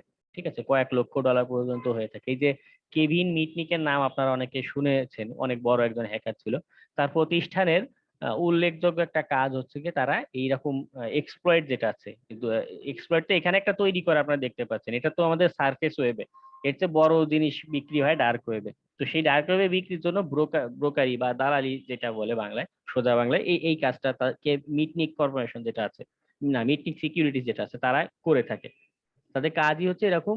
তারা আবার যেন তেন এক্সপ্লয়েট নিয়ে তারা কাজ করে না, বা আপনি একটা বের করে বললেন যে এটার অনেক টাকা দিতে হবে, এরকম না। মিলিয়ন ডলার, 100 মিলিয়ন ডলারের উপরে যেগুলোর দাম, সেগুলো নিয়ে তারা ব্রোকারি করে থাকে। বুঝতেই পারছেন যে এটা ভুলনারেবিলিটি বা সিভি জিনিসটা অনেক একই তো জটিল, তার উপর দামি একটা বিষয় বলা যেতে পারে। ঠিক আছে। ভাই ওদের সাথে কন্টাক্ট করবো কিভাবে? মানে ধরুন কোন একটা ভুলনারেবিলিটি বের করলাম, তাহলে ওদের সাথে কন্টাক্ট করার উপায়? ওই যে ডার্ক ওয়েবে আপনার নিজে ঘেটে ঘেটে তাদের এই ফোরাম টোরাম এগুলো বের করতে হবে, নিজের যোগাযোগের ব্যবস্থা করতে হবে। কারণ প্রথমেই যে জিনিসটা হয় যে আপনাকে বিশ্বাস করবে না, আপনি সারফেস ওয়েবে তো খুঁজে পাবেনই না, ডার্ক ওয়েবে গিয়ে আপনি কানেক্ট হতে চাইলেন বা কোনো মেসেজ দিতে চাইলেন, আপনাকে বিশ্বাসই করবে না, কারণ আপনি এফবিআই এজেন্ট না সেটা তারা কিভাবে প্রমাণ করবেন, তাই না? তো এই জন্য অনেক খুঁজতে হয়, অনেক ঘাটতে ঘাটতে আমি একটা পেয়েছিলাম। তো তাও রাশিয়ান, হ্যাঁ, মানে খালি গালাগালি করে। তো কয়দিন পরে সে নিজেই মানে ফোরাম থেকে মানে চলে যায়, ওর সাথে কানেক্ট নাই। তো এরকম পাবেন, এটা অনেক খুঁজতে খুঁজতে পেতে হয়, এটা সহজে পাওয়া যায় না। ফেসবুকে তো সার্চ দিলেই সব চলে আসে, ডার্ক ওয়েবটা অনেক জটিল। এটা কি লিগাল ওয়ে ভাইয়া? এটা আমরা যে দায়ের করে দিব এটা কি লিগাল হবে? হ্যাঁ হ্যাঁ, নিলাম হয়, এগুলো অনেক নিলাম হয়। ভাই বলছি লিগাল হবে কিনা, লিগাল বুঝতে পারিনি। মানে এটা কি মানে বৈধ হবে? বৈধ এটা তো না, অবৈধ, অবৈধ হয়ে থাকে সাধারণত যদি আপনি মিস ইউজ করতে চান, অবৈধ। তবে ডার্ক ওয়েবে তো অনেকেরই পরিচয় গোপন থাকে, বিটকয়েন দিয়ে ট্রানজেকশন করে, এই সব কারণে তেমন অসুবিধা হয় না। আর বড় যে নিরাপত্তা দুর্বলতা, এগুলো সাধারণত গভর্নমেন্ট থেকে কিনে কিনে থাকে। সাপোজ ইরানের একটা এরকম দুর্বল একটা সার্ভারের দুর্বলতা আপনি পেয়েছেন, বা অনেকগুলো সার্ভারে সফটওয়্যার ব্যবহার করছে, সেটা একটা দুর্বলতা পেয়েছেন। অবভিয়াসলি সেটা আমেরিকার কাছে হাই ভ্যালু, আমেরিকা চাই যে এই ইরানের তথ্য খুঁজে বের করতে। তো এরকম আহ, কাজ করে। তো তখন গভর্নমেন্ট থেকে যখন কিনে নেয়, তখন আর এখানে আপনার আইনের তোয়াক্কা কি, তাই না? তো যাই হোক, অনেক কথা বলে ফেললাম, অনেক সেনসিটিভ তথ্য, আমাদের এত গভীরে যাওয়া দরকার নেই। আমরা যেটা করব, এই ভুলনারেবিলিটি অ্যাসেসমেন্টে আমরা এখন শুরু করব, তার আগে আমাদের কিছু কনসিডারেশনের দরকার আছে। যে আমি যে একটা নিরাপত্তা টেস্ট করতে চাচ্ছি, সেখানে আমার কয়েকটা জিনিস আমাকে মাথায় রাখতে হবে। প্রথম যে জিনিসটা আমাকে করা উচিত, যে একদম ফার্স্ট স্টার্ট দিয়ে আলাদা সেকশন করি, যে ক্রেডেনশিয়াল যেটা আছে, মনে করুন রকমারি.কম, এখন এটার আপনার সিকিউরিটি টেস্ট করতে বললো। এটা আপনি নর্মাল একজন ইউজার হিসেবে যখন রকমারি.কম, কিন্তু সবাই প্রবেশ করতে পারে, আপনি যদি এখনো সার্চ দেন আপনাকে বইয়ের নাম টাম এগুলো শো করবে। কিন্তু যখন আপনি লগ ইন করা থাকবেন, তখন কিন্তু আরো কিছু ফাংশনালিটি বা ফিচার আপনাকে এক্সট্রা শো করবে। আহ, শুধুই কি রকমারি.কম না, বিভিন্ন ওয়েবসাইটে এরকম ফাংশনালিটি দেখা আছে যে আপনি লগ ইন করা ছাড়া যখন তথ্য নিতে যাচ্ছেন, ব্রাউজ করতেছেন বা কোনো স্ক্যান দিচ্ছেন, কিছু ইনফরমেশন আপনাকে হাইড করে রাখবে। আর আপনি বিভিন্ন ক্রেডেনশিয়াল দিয়ে, বা ক্রেডেনশিয়াল বলতে তাদের এই ইউজার নেম পাসওয়ার্ড যেটা আছে, এই টাইপের তথ্যগুলো, লগ ইন করার তথ্য, এগুলো দিয়ে স্ক্যান গুলো দিবেন, তখন আরো বেশি তথ্য আপনি পাবেন। তো অ্যাজ এ ইথিক্যাল হ্যাকার, বা আপনি যখন সিকিউরিটি অ্যানালাইসিস করতে যাবেন, আপনি দুইটাই এখানে অ্যাপ্লাই করবেন। যে প্রথমে আপনি আপনার এই ক্রেডেনশিয়াল যদি থাকে, ওয়েবসাইটে যদি অ্যাকাউন্ট খোলার অ্যাক্সেস থাকে বা উপায় থাকে, আপনি অ্যাকাউন্ট খুলে একবার স্ক্যান দিবেন, আর অ্যাকাউন্ট ছাড়া একবার স্ক্যান দিবেন। ঠিক আছে, এটা একটা ভালো টেকনিক। তাতে হয় কি, অনেক গুরুত্বপূর্ণ তথ্য আপনি খুঁজে বের করতে পারবেন। এটা টিপস বলা যেতে পারে বা টেকনিক বলতে পারেন। আর এরপরে হচ্ছে কি আমাদের কনসিডারেশন, বা একটা কাজ শুরু করার আগে যে জিনিসগুলো আমাদের মাথায় রাখা দরকার, সেটা হচ্ছে গিয়ে প্রথমেই হচ্ছে টাইম। আমি কোন টাইমে তার এখানে সিকিউরিটি অ্যানালাইসিস করতে যাব। এখন অ্যানালাইসিসের যে টুলস গুলো আছে, সিম্পলি আমরা তাদের এনম্যাপ যেটা বলেছিলাম, ওটাও এক প্রকার অ্যানালাইসিস এরই টুলস। এখন এটা দিয়ে যদি আপনি স্ক্যান দেন, খুব বেশি ডাটা আপনি সেন্ড করলে তাদের সার্ভার কিন্তু ক্র্যাশ করতে পারে, এটা একটা ডাউন হয়ে যেতে পারে, বা তাদের বিজনেসের ক্ষতি হতে পারে। এজন্য আপনাকে সিকিউরিটি টেস্টের আগে টাইমটা যদি সম্ভব হয় ক্লায়েন্টকে জিজ্ঞেস করে নিলেন। আর ক্লায়েন্ট যদি তথ্য না দেয় যে কখন করবেন, স্পেসিফিক না বলে দেয় যে আপনি যখন ইচ্ছা তখন করতে পারেন, তখন আপনি নিজে থেকে ভালো যে তার বিজনেসটা কোন সময় অ্যাক্টিভ থাকে এটা একটু কনসিডার করে মাথায় রেখে ওই টাইমটা ব্যতীত অন্য টাইমে আপনি স্ক্যান গুলো দেওয়ার চেষ্টা করবেন। তাতে সুবিধা কি, তার বিজনেসটা ইন্টারাপ্ট হবে না বা অসুবিধা হবে না। অনেক সময় সার্ভার ডাউন হয়ে যেতে পারে, তাহলে আপনার বিজনেস কিন্তু ক্ষতি।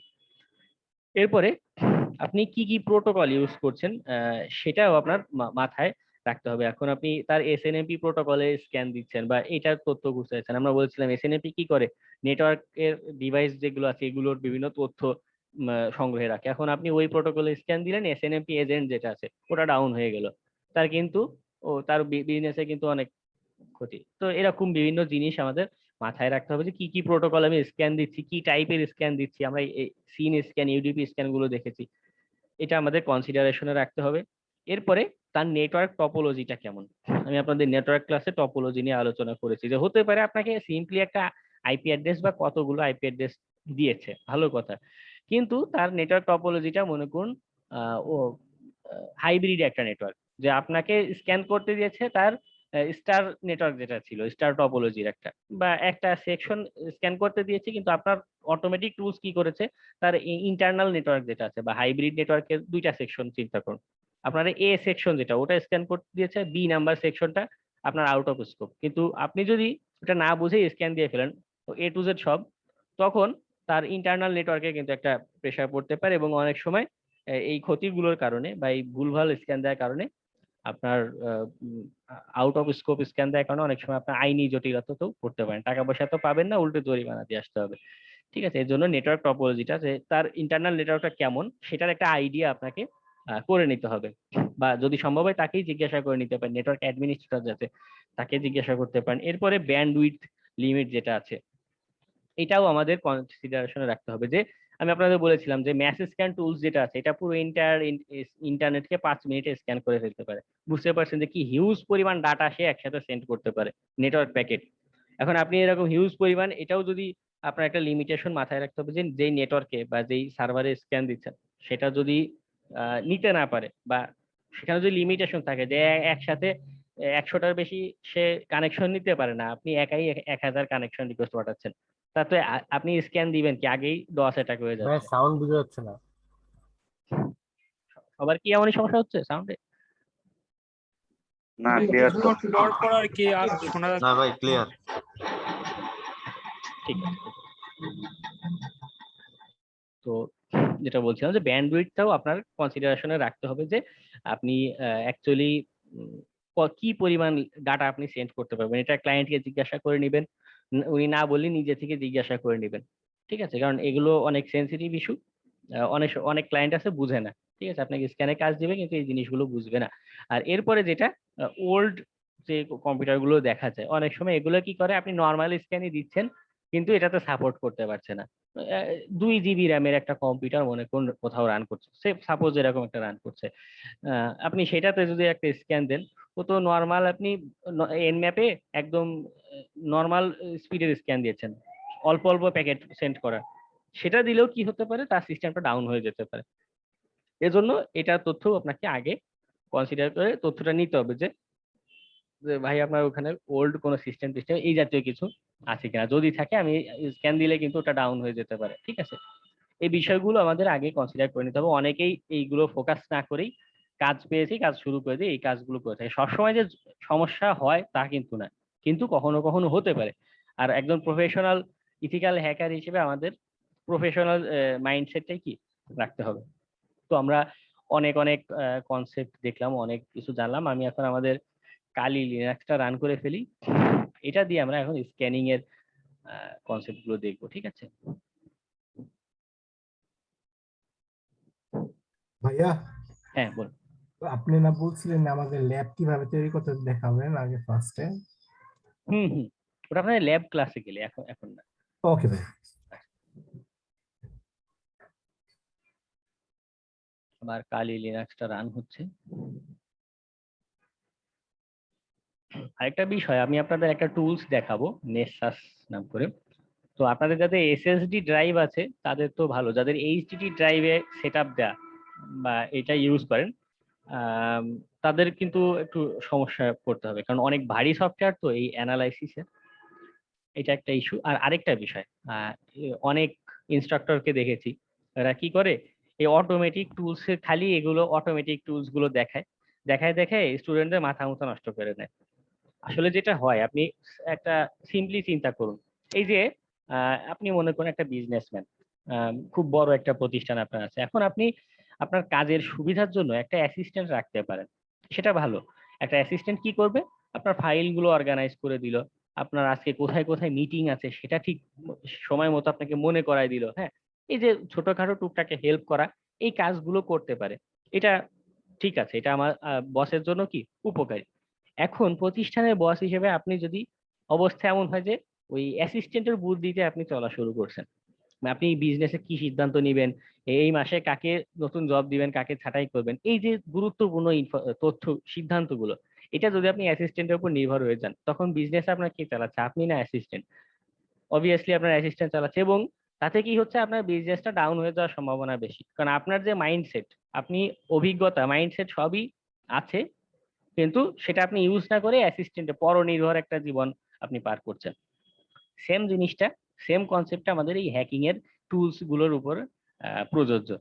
এই যেটা বলছিলাম তো অনেক ইনস্ট্রাক্টর করে বা অনেক টিউটোরিয়ালে করে কি খালি এই অটোমেটিক স্ক্যানার গুলো দেখায়, এটা আপনার একটা অ্যাসিস্ট্যান্ট। আপনি হ্যাকিং এর কাজে গিয়েছেন, সে আপনাকে কিছু তথ্য দিয়ে হেল্প করবে, সাহায্য করবে, কিন্তু পুরোপুরি এই তথ্যের উপরে নির্ভর হয়ে গেলে চলবে না। হতে পারে আপনার টুলসে ভুল রিপোর্টও তো দিতে পারে, ভুল স্ক্যান আউটপুটও তো দিতে পারে, তাই না? আমরা এনম্যাপ স্ক্যানে দেখেছি যে অনেক সময় ফায়ারওয়াল থাকলে এনম্যাপ নিজেই কনফিউজড হয়ে যাচ্ছে, এটা কি ওপেন আছে না ফিল্টার্ড আছে, তাই না? তো এরকম এই স্ক্যানার টুলস গুলো, এটা তো এদের তো মানুষের মতো মস্তিষ্ক নেই, এরা জাস্ট কিছু কমান্ড, কিছু প্রোগ্রামিং লাইনের উপর বেস করে কাজ করে। তো যার কারণে আগেই মাইন্ডসেটটা এমন রাখুন যে হ্যাঁ আমরা অটোমেটিক স্ক্যানার চালাবো, সেটা সাহায্য নিব, কিন্তু এটার পুরোপুরি এটার উপর নির্ভর হয়ে পড়বো না। ঠিক আছে? তো প্রথম যেটা আমাদের অটোমেটিক স্ক্যানার বা এটার জন্য কাজে লাগবে সেটা হচ্ছে বার্ব সুইট। তো বার্ব সুইট জিনিসটা আমাদের এখানে কমিউনিটি এডিশন রান করছি। যদি আপনাদের কারো প্রফেশনাল এডিশন লাগে, বেটার অপশন আপনি তাদের লাইসেন্সটা কিনে নিতে পারেন।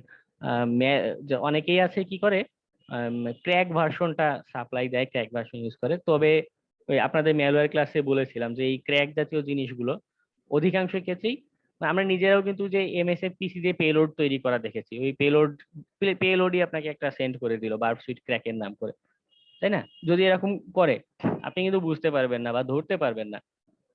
তাতে কি হচ্ছে, আপনি বার্ব সুইটের ক্র্যাক নামাচ্ছেন, উল্টে আপনি নিজেই হ্যাক হয়ে যাচ্ছেন। তো আমাদের ক্র্যাকের দরকার কি? ক্র্যাকের বদলে আমি কমিউনিটি এডিশন দিয়ে অনেক ভালো কাজ করতে পারবো। আর যদি একান্তই আপনার প্রয়োজন পড়ে, আপনি লাইসেন্সটা কিনে নেন। ঠিক আছে? যারা প্রফেশনাল শুধুই ওয়েব অ্যাপ্লিকেশন হ্যাকিং এর কাজ করে থাকে, তারা অধিকাংশ মানুষই বার্ব সুইটটার প্রফেশনাল এডিশনটা কিনে নেয়।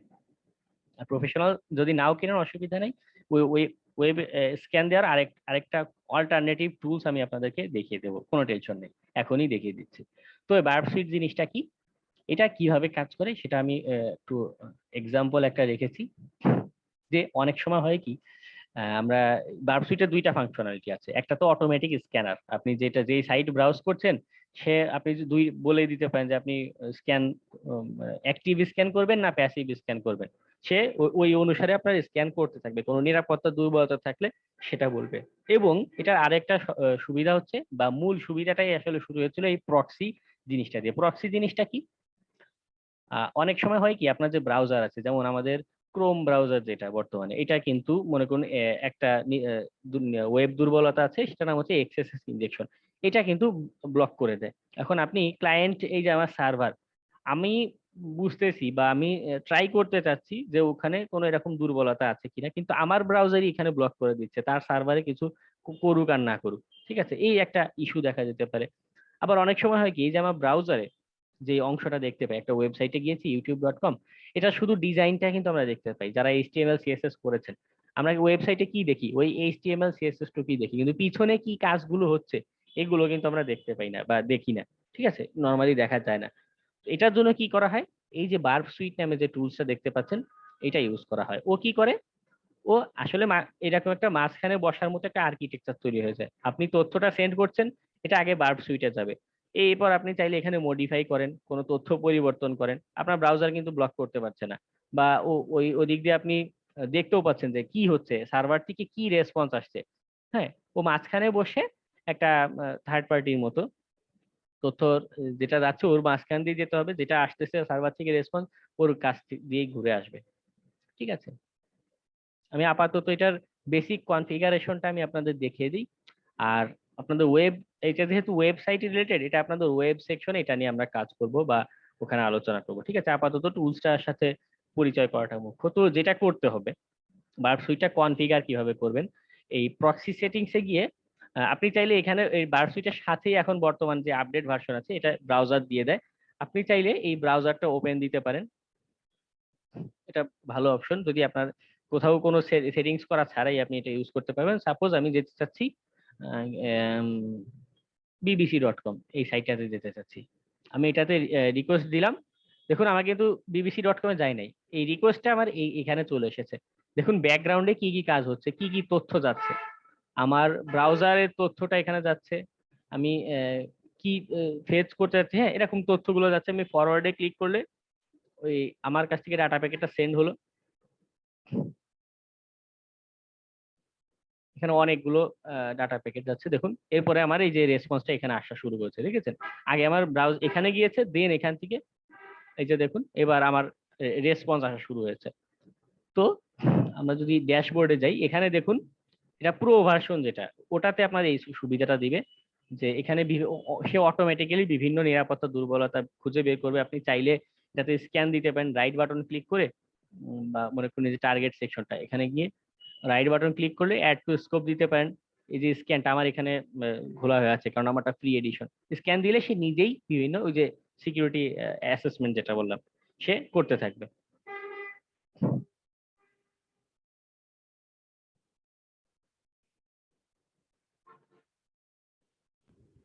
ভাইয়া, হ্যাঁ বলুন। এটা কি আমরা ইউটিউব কেও সার্চ করতে পারবো যেটা দুর্বলতা পাওয়া যাবে, বা ওখানে যা আছে বা এইসব কি ধরা যাবে এটা দিয়ে? বুঝিনি। ইউটিউব ইউটিউবে কি সার্চ করে জানা যাবে এইসব দুর্বলতাগুলো? এই টুলসটা নিয়ে? জি জি। হ্যাঁ, এই বার্ড সুইটের অনেক টিউটোরিয়াল পাবেন, এটার আরো বিস্তারিত অনেক কাজ পাবেন। অনেক সময় যে ইউটিউবের যে এই যে দুর্বলতা ধরে, ভাইরাস ধরে বা অনেক কিছু আমরা টেস্ট করতে পারি, এটা শুনি প্রায়, এটা কি এটা দিয়ে টেস্ট করতে পারবো আমরা? হ্যাঁ, আপনি এই টুলসে ট্রাই করে দেখতে পারবেন। আচ্ছা, এটা আমাদের একটু দেখিয়ে দিবেন যে আমরা ইউটিউবে অনেক সময় এটা দিয়ে অনেক ইনকাম করা যায়। আহ, আমি অ্যাকচুয়ালি বলতে পারছি না আপনি কি নিয়ে প্রশ্ন করছেন, যাই হোক। হ্যাঁ, ইউটিউবে অনেক সময় অনেক সাইট আছে, দুর্বল সাইট গুলো আছে যেগুলো আমরা ওটা দেখিয়ে ওনাদের কাছ থেকে অনেক মানে ওনারা আমাদেরকে প্রাইজ মানি দেয় যদি আমরা দুর্বল সাইট গুলো আমাদেরকে খতম করতে পারি। এই টুলস দিয়ে কি আমরা ওই সাইট গুলো ট্রেস করতে পারবো, মানে ওই দুর্বল সাইট গুলো, হ্যাঁ হ্যাঁ, ওগুলো চেক করতে পারবেন। ম্যালওয়্যার গুলো ধরতে পারবো আমরা? ম্যালওয়্যারের ক্ষেত্রে আপনার অরিজিনাল ব্রাউজার দিয়ে না যাওয়াটাই ভালো। ঠিক আছে, আপনি একটা কাজ করতে পারেন, স্যান্ডবক্স ইউজ করতে পারেন। আমি সম্ভবত আপনাদের ম্যালওয়্যার ক্লাসে দেখিয়েছিলাম।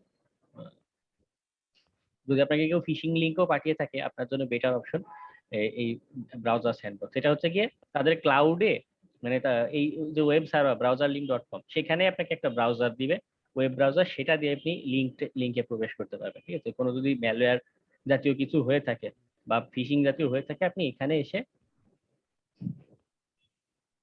একটু উপরের দিকে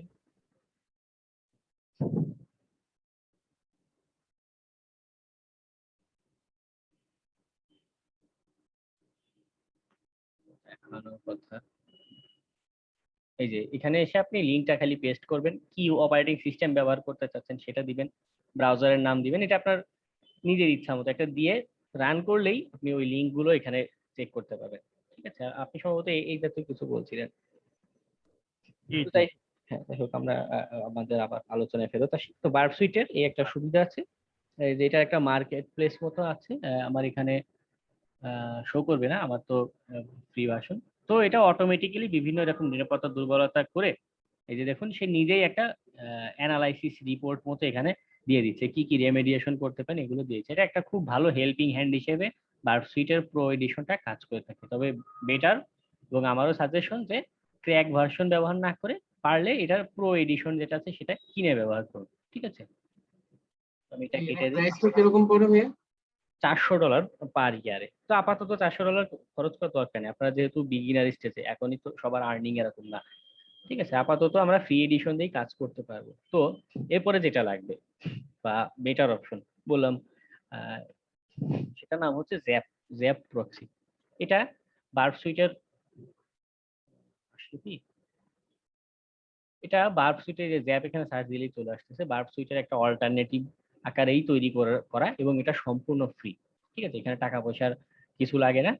এবং বার্ব সুইটের প্রো এডিশনের যেরকম সুবিধা, ওরকম অনেক সুবিধা আমার এই ওয়াসপ জ্যাপের সাথেই ইনক্লুডেড। যেটা অটোমেটিক স্ক্যান যেটা বলে, হ্যাঁ সেটা আমি এটা দিতে পারবো, আমার তথ্যগুলো সেভ রাখতে পারবো। তো আমার এটা রান হচ্ছে, আসুক আমি দেখাচ্ছি।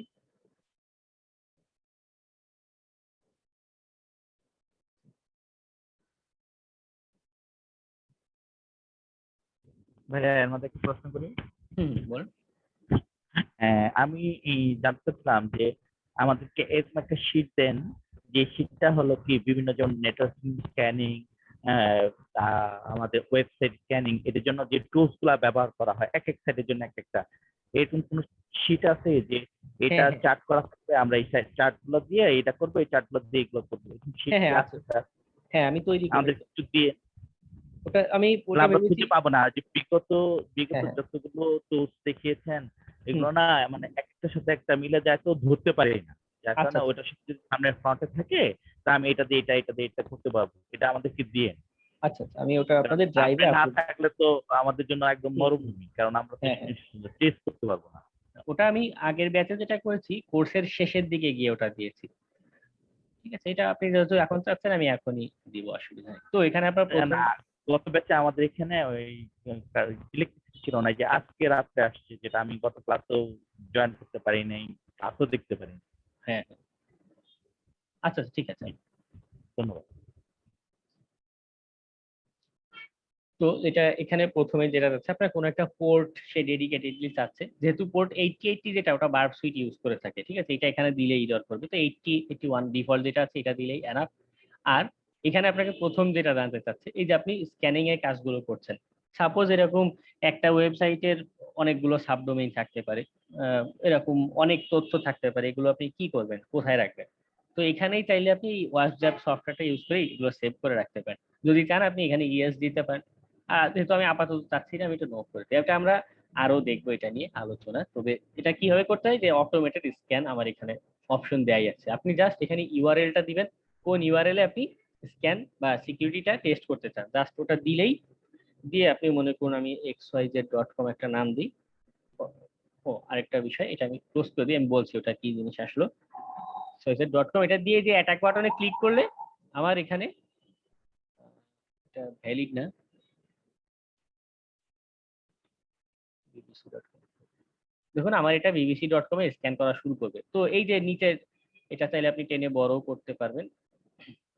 তো আহ, দেখুন এই যে সেকশনটা প্রথমে কি করছে, স্পাইডার করছে, এরপরে স্ক্যান করে যে আউটপুট যেটা আসবে, আহ, এই যে দেখুন এইখানে অ্যালার্ট আকারে আউটপুটটা এখানে শো করবে। ঠিক আছে, অ্যাক্টিভ স্ক্যানটা এখানে রান করছে, চাইলে এখানে আরো কিছু প্লাগ ইন আপনি অ্যাড করতে পারেন। তো এটা আমরা আপাতত অত মাথা নষ্ট করা দরকার নেই, আমি এটা অফ করে দিতে চাচ্ছি। এই যে দেখুন এই যে বাটনটা, এটা দিলে অফ হয়ে যাবে, আর পাশে যেটা ছিল ওটা দিলে পজ হয়ে যেত। একদমই ইজি এই টুলসটা ব্যবহার করা। আর এটার যেটা কাজে লাগবে সেটা হচ্ছে এই যে মার্কেট প্লেস, তিনটা রঙিন বাটন দেখতে পাচ্ছেন আপনারা, এই যে তিনটা বক্স মতো, এটাতে ক্লিক করলে এটা কি, যে বিভিন্ন মানুষ যে এই বিভিন্ন রকম স্ক্যানার যে ফাংশনালিটি গুলো আছে সেগুলো, যেমন ডিরেক্টরি লিস্ট, এটা আপনাদের কাজে লাগবে ব্রুট ফোর্স টাইপের কাজ করতে গেলে। বা এই যে পোর্ট স্ক্যানার, আপনি এই ওয়াস্প জ্যাপ দিয়ে আপনি পোর্ট স্ক্যানের কাজগুলো করতে পারবেন। সেরকম মডিউল এখানে আছে, এই যে বক্সটা এটা সিলেক্ট করে আপনি নিচের দিকে নিলেই, এটা একটু আমার ছোট করতে হবে।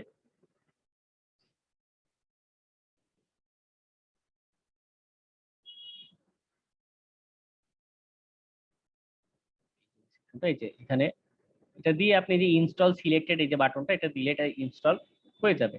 আবার চাইলে এখান দিয়ে আপনি সবগুলো আপডেট করতে পারবেন। আপডেট অল দিলে আপনার যে মডিউল গুলো আছে এগুলো সব আপডেট করে লেটেস্ট ভার্সনটা চলে আসবে। ঠিক আছে, আমি মেবি আর ডাবল ওখানে দিলে ডাউনলোড হবে ওখানে পাশেরটা? ডাউনলোড অপশন, জি। না এটা মেবি নতুন এসেছে, আমি কালকে আপডেট দিয়েছি এটা, ও আমি এখনো আচ্ছা। জানি না এটা বাটনের কাজ কি। তবে সিম্পল, আপনি এই যে নিচে আপডেট অল লেখাটা আছে এটা দিলেই আপডেট হয়ে যাবে। যে আপডেট অল দিলে সব আপডেট হয়ে যাবে।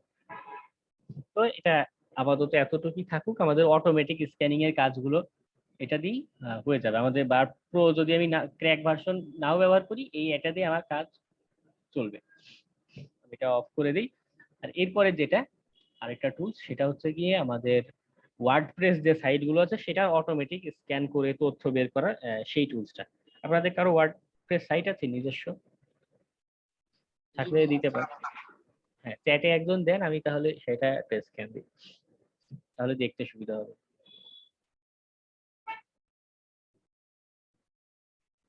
ওয়ার্ডপ্রেস নিজস্ব কোনো ওয়ার্ডপ্রেস সাইট থাকলে দিতে পারেন। ভাইয়া তো একটা প্রশ্ন আছে। বলুন। যে আপনি এই যেভাবে আমাদেরকে সিরিয়াল অনুযায়ী দেখাচ্ছেন স্টেপ বাই স্টেপ, এর কি কোনো বই কি বাজারে আছে যেটা আমরা এই সহজে আরো কনসেপ্ট করে নিতে পারি, যেটা আমি আরো বুঝতে পারবো? এরকম হ্যাঁ, আমি বই তো বই আপনাদের ওই প্রথম ক্লাসের দিকেই লিখে দিয়েছিলাম মেসেঞ্জারে। ঠিক এইভাবে যেভাবে আপনি হ্যাঁ হ্যাঁ, আবার আপনি ইসি কাউন্সিলের অফিসিয়াল ট্রেনিং যেটা আছে ওখানে গেলেও এরকম পাবেন মেথোডোলজিক্যালি আগানো। আচ্ছা, আরেকটা বই যেটা আমি পিডিএফ করা আছে, যে হ্যাকার প্লে বুক, যেটা হুম। 3টা ভার্সন, ওটা আমার পিডিএফ করা আছে। ওইগুলো দেখলেও কি আমি কনসেপ্ট নিতে পারবো? ওটা কত নাম্বার ভার্সন 2 না? 1 2 3 3টা পিডিএফ করা হ্যাঁ, আছে। আপনি 1 থেকে পড়াটা শুরু করতে পারেন। 1টা খুব সুন্দর করে মানে স্টেপ বাই স্টেপ সে আগিয়েছে আর কি। ওটাও ভালো বই। ঠিক আছে, তো কি বলেন যে ভাই, ওই যে সেখানে কি আছে ওই বইটার নাম? ইসি কাউন্সিল যেটা certified ethical hacking vendor exam যেটা বলে থাকে, ওটার অফিসিয়াল স্টাডি গাইড আছে, সেটার অফিসিয়াল স্লাইড আছে। হ্যাঁ, ওগুলোতেও এরকম অনেক মেথোডোলজি বর্ণনা করে। এই স্টেপ বাই স্টেপ যা যা টুলস ব্যবহার করা যায়। ভাইয়ের নামটা জানি কি বলছিলেন? আমার নাম এটা কে দিলেন? লোকাল না, না। আইডি দিয়েছেন তো ওয়ার্ডপ্রেস। আমি বলছিলাম যে অলরেডি পাবলিশড করা কারো কোনো ওয়ার্ডপ্রেস সাইট থাকে দিতে পারে, আরে চ্যাটে দিলে আমি একটু স্ক্যান দিতে পারতাম, দেখাতে হ্যাঁ, পারতাম। পাবলিশ করা নাই, কেবল একটা ই করছি তো, ওটা এখন পর্যন্ত কিছু করা হয়নি আর কি। ও আচ্ছা, ওটা তো আর এখান থেকে আমি অ্যাক্সেস পাবো না। যাই হোক, আমি এটা দেখাই যে এটা কি কাজ। এটা আপনি চাইলে এটা আপডেট দিতে পারেন। প্রথম কমান্ড যেটা আপডেট, এটা দিলে এটা ডাটাবেস যেটা আছে সেটা আপডেট হয়ে যাবে অটোমেটিক্যালি। আর এটা দিয়ে ওয়ার্ডপ্রেস সাইট গুলো স্ক্যান দেওয়াটাও খুবই সহজ। আমি যদি হ্যাঁ, আপনি প্রিন্স ভাই যেটা দিলেন ওটা blogspot.com, ওটা গুগলের সার্ভিস, ওটা আমাদের ডব্লিউপি স্ক্যান দিয়ে হবে না। ঠিক আছে, ওটা ওটা গুগলের তো এটা শুধু ওয়ার্ডপ্রেসে হোস্টিং করা, ওয়ার্ডপ্রেসে তৈরি করা এমন সাইট গুলো আমরা এই টুলসটা দিয়ে স্ক্যান দিতে পারি, আমাদের অনেক তথ্য শো করবে। তো এটা স্ক্যান দেওয়াটাও একদমই সহজ জিনিস। আপনাদের নিজস্ব যদি কোনো সাইট থেকে থাকে কারো, বা কখনো কারো সিকিউরিটি টেস্ট করতে দেয়, একদম সিম্পলি আপনি জাস্ট ইউআরএল লিখে তার সাইটের নামটা এখানে বসিয়ে দিবেন। মনে করুন www.abc.com।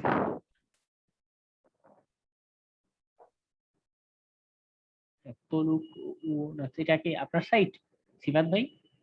স্যার এটা এক্সেস আছে আমার কাছে, সমস্যা নাই, আমার এই সাইট আমার ফ্রেন্ডে বানাইছিল আর কি। আচ্ছা আচ্ছা, ঠিক আছে, তাহলে আমি এটাতে স্ক্যান দিই। কারণ হয় কি, অনেকেরই অনুমতি থাকে না, একটা বিষয়। তো আমি এটা স্ক্যান দিচ্ছি।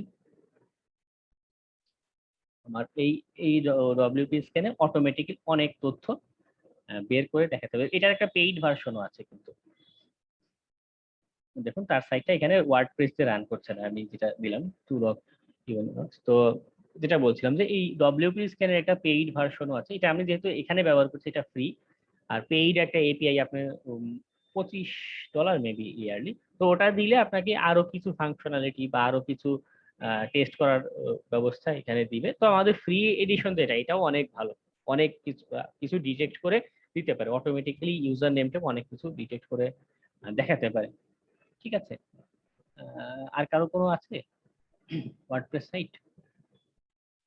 হ্যাঁ, ইশিখন ওয়ার্ডপ্রেস ইউজ করে, কিন্তু তারটা তো আমার স্ক্যান দেওয়ার অনুমতি নেই, আমি সেজন্য দিতে পারছি না।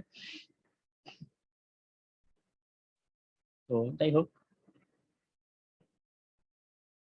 এটা গেল আমাদের ওয়ার্ডপ্রেসের টেস্টিং এর অটোমেটিক স্ক্যান। আর এরপরে একটা টুলস দেখাবো, সেটা হচ্ছে কি আপনাদের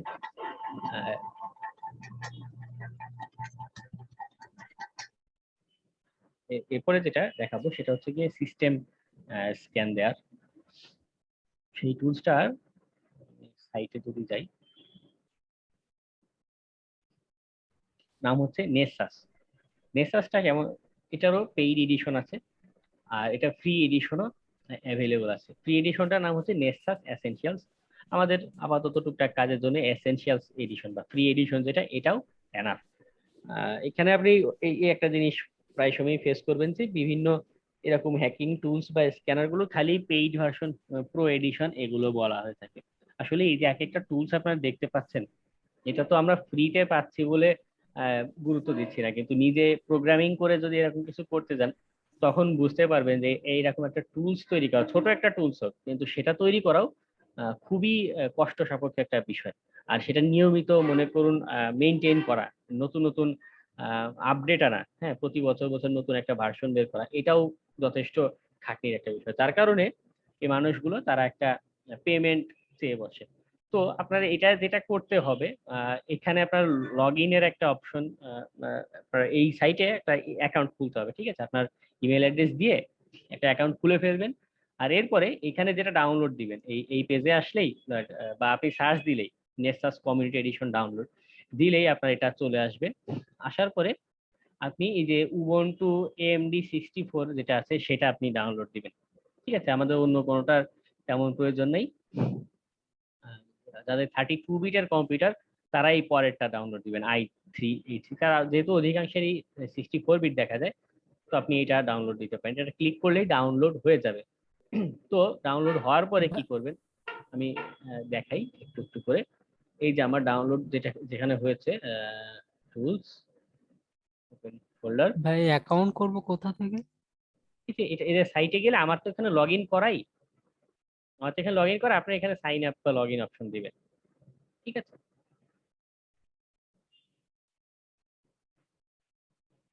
বা এখন অ্যাকাউন্ট না করলেও অসুবিধা নেই, এই টুলসটা রান করার আগে আপনাকে অ্যাকাউন্ট খুলতে বলবে। তো আমি যাই, তো এই যে দেখুন আমার এটা ডাউনলোডটা এখানে হয়ে আছে। এটা কি করবেন, এই যে যেহেতু ডেবিয়ান ফাইল, আমরা এখানে টার্মিনালটা অন করে সুডো dpkg-i দিয়ে ওইটার নাম বলে দিব, ওটার নাম কি, নেসাস, বড় হাতের এন দিয়ে। এটা দিলে আমার ইনস্টলের কাজটা হয়ে যাবে, ঠিক আছে? ইনস্টল হওয়ার পরে এখানে আপনার আরেকটা জিনিস বলবে, সেটা এই যে দেখুন এই লাস্টের দিকে এই দুইটা লাইন আপনাকে বলবে।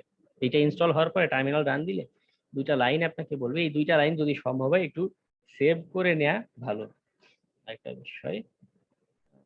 হ্যাঁ, কারণ আপনি যতবার রান দিবেন এই টুলসটা, এটা অনেক ভারী একটা টুলস, অনেক সময় নেবে। তো এটা রান দেওয়ার কমান্ড, এটা হাইলাইট যে করলাম এই অংশটা হচ্ছে রান দেওয়ার কমান্ড, টার্মিনালে এটা দিতে হবে। দেন আপনার এই যে লোকাল হোস্ট যেটা, সেটার পোর্ট 8834 যেটা, ওখানে ওয়েব সার্ভার হিসেবে এটা রান করবে, ঠিক আছে? মানে এটা ওয়েবসাইট একটা স্ক্যানার, মানে ওয়েবসাইট কেন্দ্রিক স্ক্যানার, ইন্টারফেসটা ওয়েবসাইট দিয়ে তৈরি করা আসবে। তো আমি এটা রান দিয়ে ফেলি। তো এটা এভাবে রাখাটা মানে সেভ করে রাখাটা বেটার, না হলে বারবার এটা খুঁজে পাওয়াটা কষ্ট। তো আমি কি করবো, এখানে আমার টার্মিনালটা অন করি, যেখান থেকে ইচ্ছা আপনি টার্মিনাল অন করে জাস্ট এটা দিলেই আপনার কাজ করা শুরু করবে। আমার এখানে পাসওয়ার্ড আছে, এটা কোনটা, রুট পাসওয়ার্ডটা, ঠিক আছে? আমি এটা দিলাম, আমার এটা রান হয়ে গিয়েছে। এরপরে কোন কমান্ড, এরপর হচ্ছে গিয়ে এই যে এই পোর্টে বা এই অ্যাড্রেসে গেলে আমি খুঁজে পাবো নেসাসটা, ঠিক আছে? আমি এখানে যাই,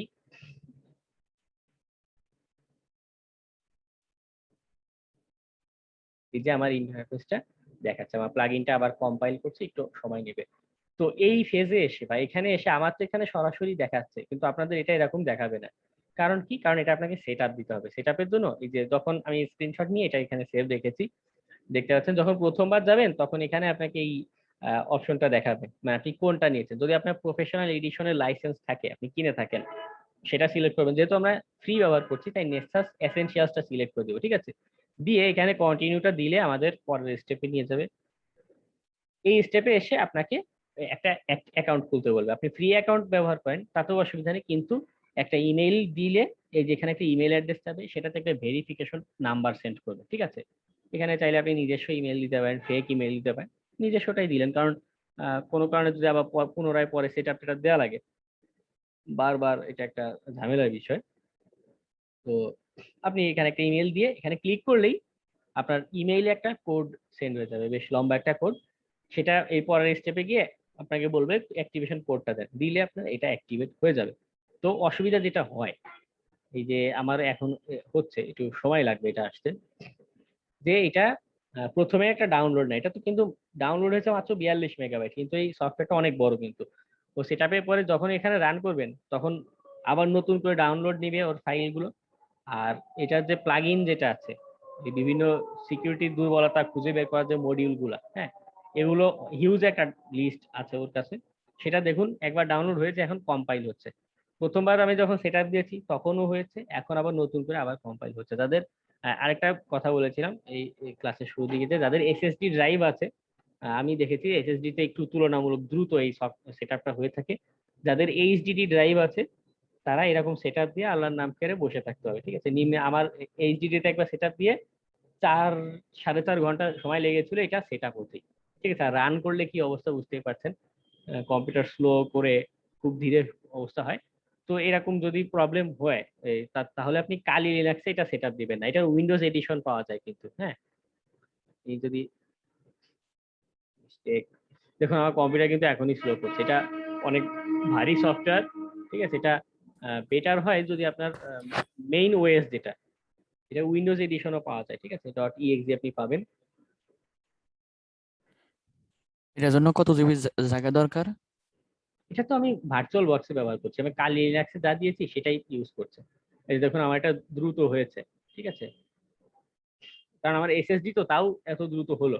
এর আগের আপনাদের ইমিডিয়েট আগের ব্যাচে যেটা হয়েছিল যে আমি এটা রান করে দেখাতেই পারিনি, পরে শুধু স্ক্রিনশট দেখানো লেগেছিল, কারণ তখন আমার এইচডিডি তে সেট আপ ছিল, পরে এসএসডি তে সেট আপ দিলাম, এখন এটা দ্রুত আসছে আর কি, ঠিক আছে। ভাই তো আপনার এসএসডি কত জিবি? 256 জিবিতে। আচ্ছা। আর যেটা করবেন যদি আপনার কালি লিনাক্সে মনে করুন র্যাম ট্যাম কম দেয়া বা স্পিড কম, স্লো করে, এমনিতে স্লো করে, এত ভারী সফটওয়্যার কিভাবে দিবেন। আর আপনাদের জন্য সাজেশন হচ্ছে কি আপনার মেইন অপারেটিং সিস্টেম যেটা উইন্ডোজ, ওখানে .exe ফাইল পাবেন, ওটা সেট আপ দেন, তাহলে একটু দ্রুত হবে, ঠিক আছে। আর যদি একান্তই অনেক কম কনফিগারেশন হয়ে থাকে, যেমন 4 GB র্যামের যারা আছে তাদের না দেওয়াটাই বেটার, দেখবেন অনেক স্লো করে ফেলে কম্পিউটার, ঠিক আছে। যদি র্যাম বাড়ায় তারপরে সেট আপ দেন সেটা ভালো। আর যদি সম্ভব না হয় তাহলে শুধু ক্লাসেই দেখে রাখেন, আইডিয়া নিয়ে রাখেন, এই অল্প কম্পিউটারের গলা টিপে ধরার কোনো দরকার নেই, ঠিক আছে। এটা ওয়েলকাম বাটন দিচ্ছে, আমি এটা ক্লোজ করে দিই। এটার অনেক অনেক ফাংশনালিটি আছে, দেখুন সুন্দর একটা ইন্টারফেস দিচ্ছে। আমার এখানে কোনো স্ক্যান দেয়া নেই, আমি চাইলে এখানে ক্রিয়েট নিউ স্ক্যান দিতে পারি, অথবা উপরেই দেখে ডান দিকে নিউ স্ক্যানটা দিতে পারি। এটা কি করতে পারে দেখুন, এটার অনেকগুলো ফাংশনালিটি আছে। হোস্ট ডিসকভারি, আমরা এনম্যাপ দিয়ে কাজটা করেছি, এই নেসাস নিজে থেকেই করতে পারে। বেসিক নেটওয়ার্ক স্ক্যান করতে পারে, আমরা অ্যাডভান্স স্ক্যান দিয়ে দেখবো কিভাবে করতে হয়। অ্যাডভান্স ডাইনামিক স্ক্যানে আরো আছে, ম্যালওয়্যার স্ক্যানটা আমরা এটাতে করতে পারি। ওই আমরা অ্যান্টিভাইরাস স্ক্যান যেরকম দেই, এটা সেই সেম কাজগুলো করতে পারে। ওয়েব অ্যাপ্লিকেশন যদি আপনি চান যে শুধু ওয়েব রিলেটেড করে একটা স্ক্যান দিতে চাচ্ছেন, সেটা দিতে পারেন। ওয়াননাকাই র্যানসমওয়্যারের স্ক্যান দিতে পারেন, ঠিক আছে। মোবাইল ডিভাইস স্ক্যান যেটা, এটা দিতে পারবে না। এই দেখুন উপরে আপগ্রেড লেখা, এটা কারণ কি আমরা কমিউনিটি এডিশন ব্যবহার করছি। ওদের টাকা দিয়ে যদি পেইড এডিশন নিতাম তখন মোবাইল স্ক্যান দেয়া, বা এই যে এখানে দেখুন ক্লাউড ইনফ্রাস্ট্রাকচার, তারপরে পিসিআই, পিসিআইটা হচ্ছে বিভিন্ন ব্যাংকিং সেক্টরের ক্ষেত্রে এগুলো ইউজ করা হয়। Network PCI, network scan, banking protocol স্ক্যানের, তো সেগুলো আমার এখানে দেয়া নেই, আমার এগুলো দরকারও নেই, কারণ আমাকে সচরাচর ব্যাংকিং সাইটের যে স্ক্যান গুলো, এগুলো ফ্রিল্যান্সিং এগুলো দিয়ে করায় না। হ্যাঁ, ব্যাংকিং এর জন্য বড় বড় টিম টেন্ডার দিয়ে নিয়ে যায়, আপনাকে টেন্ডার দিবে, আপনাকে এরকম নিম্নে 7-8 জনের বড় হ্যাকার গ্রুপ এরকম দেখাইতে হবে, অনেক অনেক কাজ করতে হয় ওখানে। ওটা ফ্রিল্যান্সিং বা এগুলোতে পাবেন না, বা মোটামুটি যে কাজগুলো পাবেন সেটার জন্য আমাদের ফ্রি এডিশনই যথেষ্ট। তো আমি অ্যাডভান্স স্ক্যানে যাই, যে আমি এরকম একটা দিতে চাচ্ছি। তো দেখুন এখানে চাইলে আমি এটার একটা নাম এখানে সেট করে দিতে পারি, যে আমি এটা একটা নাম দিই টেস্ট, ঠিক আছে। এটার নাম দিয়ে আমি চাইলে একটা ডিসক্রিপশন দিতে পারি, যে এটা আমার test scan for online class, ঠিক আছে। আমি একটা এরকম ডিসক্রিপশন দিয়ে দিলাম। এরপর আমি এটার কোথায় এটার আউটপুট সেভ রাখতে চাচ্ছি এখানে। আর এরপরে এই টার্গেট সেকশনে আমার আইপি অ্যাড্রেস গুলো দিতে হবে, কোন কোন আইপি অ্যাড্রেসে বা ডোমেইন নামে আমি স্ক্যান দিতে চাচ্ছি। সাপোজ bbc.com, এটাই দিই, ঠিক আছে। আমি এক্সাম্পল দেখানোর জন্য এতটুকু বললাম। এরপরে এখানে আরেকটা অপশন আছে, আমি কিন্তু বেসিক আছি, ক্রেডেনশিয়াল প্লাগইনস আমি যাইনি এখনো, ঠিক আছে। এটা অনেক ফাংশনালিটি আছে। শিডিউলে কি করা যায়, যে আমি যেটা বলেছিলাম যে ম্যানেজমেন্ট সাইকেলের একটা বিষয় আছে, যে নিয়মিত যদি আমি কোথাও স্ক্যান দিই, সেটা আমাদের জন্য একটা বেটার। এখানে আমি একটা শিডিউলই করতে পারবো, আমি যদি চাই প্রতি সপ্তাহে রাত 12টার সময় বা রাত 1:30টার সময় একবার করে স্ক্যান দিবে, ঠিক আছে। এই আমার টাইম জোন মিলে তখন কি হবে, আমার যাদের নিজস্ব প্রতিষ্ঠানের কোনো সার্ভারে স্ক্যান দিতে চাচ্ছেন, বা নিজেই কোথাও জব করছেন সিকিউরিটি রিলেটেড, তো তাদের ক্ষেত্রে এই এই ফাংশনালিটিটা খুব ভালো কাজে দেয়। যে আপনি প্রতিদিন এরকম বারবার নেসাস রান করে স্ক্যান দেওয়াচ্ছে, তো এনাবলই থাকবে, সে নিজেই অটোমেটিক্যালি আপনার স্ক্যানের কাজটা করে দিবে। ঠিক আছে, তো গেল, আমি এটা ডিজেবল রাখি। আর নোটিফিকেশনসটা কি হবে, এই যে স্ক্যান করে যে আউটপুট আসলো সেটা অটোমেটিক্যালি আপনার এই ইমেইলে আপনার ওটা চলে যাবে। ঠিক আছে, গেল। আমি যদি চাই এখানে দিতে পারি, না চাইলে না দিতে পারি। ডিসকভারি সেকশনে গেলে দেখুন, এটা আমার হোস্ট ডিসকভারি যেটা, সেটা আমি এখানে করতে পারবো। এই দেখুন এখানে আমার দুইটা সেকশন বলছে, একটা হচ্ছে লোকাল নেসাস হোস্ট আর ফাস্ট নেটওয়ার্ক ডিসকভারি, এটা আমি করতে চাই কিনা। এর জন্য বলেছিলাম যে আমাদের কনসিডারেশনে রাখতে হবে ওখানে ব্যান্ডউইথের লিমিট আছে কিনা, বা তার আর কোনো লিমিটেশন, টাইমিং এর কোনো লিমিট আছে কিনা। হ্যাঁ, এরকম লিমিটেশন যদি থাকে আমরা এটা পারতপক্ষে দিব না। আমি পিং মেথড এখানে কি কি দিব, এআরপি, টিসিপি। যদি আমি চাই ডেস্টিনেশন কোনো পোর্ট এখানে সিলেক্টও দিতে পারি, ইউডিপি স্ক্যান দিতে চাইলে এটা সিলেক্টও দিতে পারি। ঠিক আছে, আর যেটা বলেছিলাম যে কিছু ওল্ড বা ফ্র্যাজাইল ডিভাইসেস পাওয়া যায়, মনে করুন প্রিন্টারে এরকম বড় সড়ো স্ক্যান দিলে কিন্তু সমস্যা, তো ওদের জন্য এটা এই নেসাস কি করবে, আলাদা স্ক্যান মেথড অ্যাপ্লাই করবে। ঠিক আছে, আমি যদি এটা দিই যে প্রিন্ট স্ক্যান করবা কিন্তু আলাদা হয়েছে, তো গেল। আমাদের এটা কোনো ম্যাক অ্যাড্রেস আছে কিনা নির্দিষ্ট, সেটা যদি থাকে আমি দিতে পারি। এরপরে পোর্ট স্ক্যানিং, যেটা পোর্ট কি হচ্ছে গিয়ে এখানে আমি যদি এটা সিলেক্ট করে দিই কি হবে, আনস্ক্যান্ড পোর্ট যেটা আছে সেটাকে সে সাধারণত ক্লোজ চিন্তা করবে না, সে পুনরায় বাইপাসের কোনো টেকনিক ব্যবহার করে ট্রাই করতে পারে। তো এটা ফাংশনালিটি অ্যাড করে দিতে পারি। রেঞ্জ কোনটা, এই রেঞ্জটা আমার কাজে লাগবে। আমি আপনাদের এন ম্যাপে দেখেছিলাম বা মেসেজ স্ক্যানে দেখেছিলাম যে আমি চাইলে এখানে রেঞ্জটা বলে দিতে পারি 1 থেকে 1000। ঠিক আছে, এরকম পোর্ট রেঞ্জ দিতে পারি। সে লোকাল পোর্ট এনুমেশন জন্য এসএসএইচ অ্যাপ্লাই করবে, এসএনএমপি অ্যাপ্লাই করবে, ডব্লিউএমআই নেট স্ট্যাট যেটা আছে এটা অ্যাপ্লাই করবে। যদি আমি চাই এটা অ্যাপ্লাই টিক দিতে পারি। আপনারা এখানে পড়লেই কাহিনীটা বুঝতে পারবেন। আর নেটওয়ার্ক পোর্ট স্ক্যানের জন্য কি কি লাগবে, আমি চাইলে টিসিপি দিতে পারি, সিন দিতে পারি, ইউডিপি দিতে পারি। আপনারা তো জানেন কোনটার কি কাজ। ঠিক আছে, এখন আপনাদের জন্য ডিটারমাইন করাটা খুবই ইজি হবে যে আমি কি টাইপের স্ক্যান আমার টার্গেটের জন্য দেব। এরপর সার্ভিস ডিসকভারি, যেটা সে নিজেই আমার সার্ভিস ডিসকভারি কাজগুলো করতে পারবে, সব টিসিপি পোর্টে করবে। এসএসএল টিএলএস যেটা আছে সার্টিফিকেট, সেটা কাজগুলো গেল। এবার অ্যাসেসমেন্টে সে কি করবে, কোনো অ্যান্টিভাইরাস ডিটেকশনের জন্য কেউ কোনো কোনো সময় অ্যান্টিভাইরাস ডিটেক্ট করতে না পারে, এর জন্য কিছু লিমিটেশন মানে টেকনিক অ্যাপ্লাই করে আর কি। হ্যাঁ, তো এখানে আপনি এরকম একটা টাইম একটা টেকনিক হতে পারে যে কিছু সময় পর পর আমার পিরিয়ড দিয়ে দিয়ে এবার একটা নির্দিষ্ট সময় পর পর স্ক্যানের তথ্য পাঠাবো। যদি এসএমটিপি সার্ভার থেকে থাকে, মেইল সার্ভার, সেটার আমি তথ্য দিব। ব্রুট ফোর্সে হচ্ছে কি আমাদের পাসওয়ার্ড অ্যাটাক যেটা, সেটা দেওয়া হয়ে থাকে। আমি আপনাদের এই হাইডার যে টুলসটা আছে সেটা এর ভিতরে ইনক্লুড করা, আমি ম্যানুয়ালিও এটা দেখাবো যে আপনি শুধু পাসওয়ার্ড অ্যাটাক কিভাবে দিতে পারেন।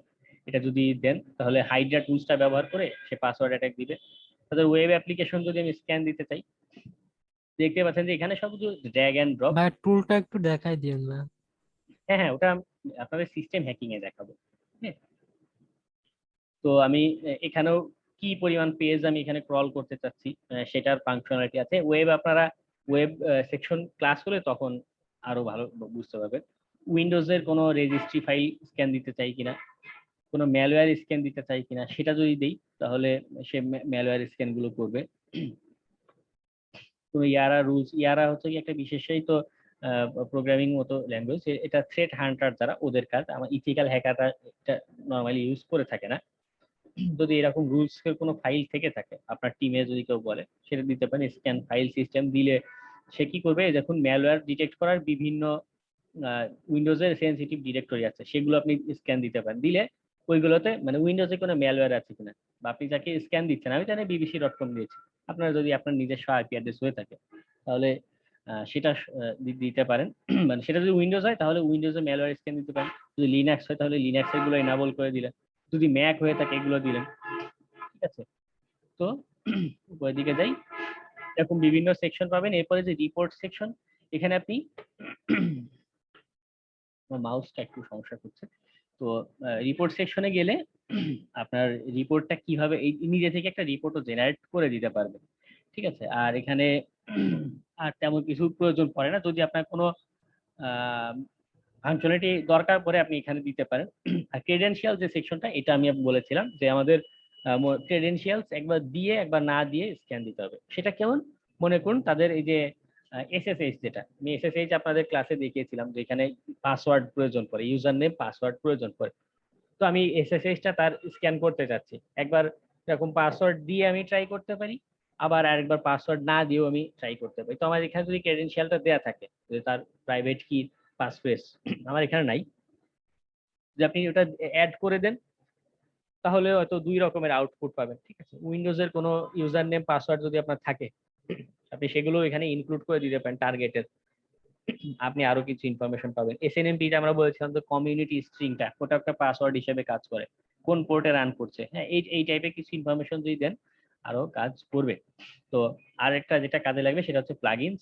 এই প্লাগইনসটা কেমন, আমি আপনাদের যে মাত্রই আমরা ওয়াসপ জ্যাপে দেখে আসলাম, বা বার্ব সুইটের কথা বললাম, যে এখানে অটোমেটিক্যালি সে বিভিন্ন স্ক্যান করে রেজাল্ট দেখাতে পারে। সে কিভাবে ডিটারমাইন করে? এই প্লাগইন গুলো দিয়ে। ঠিক আছে, আমি চাচ্ছি যে সে brute force attack, password attack দিবে না। আমি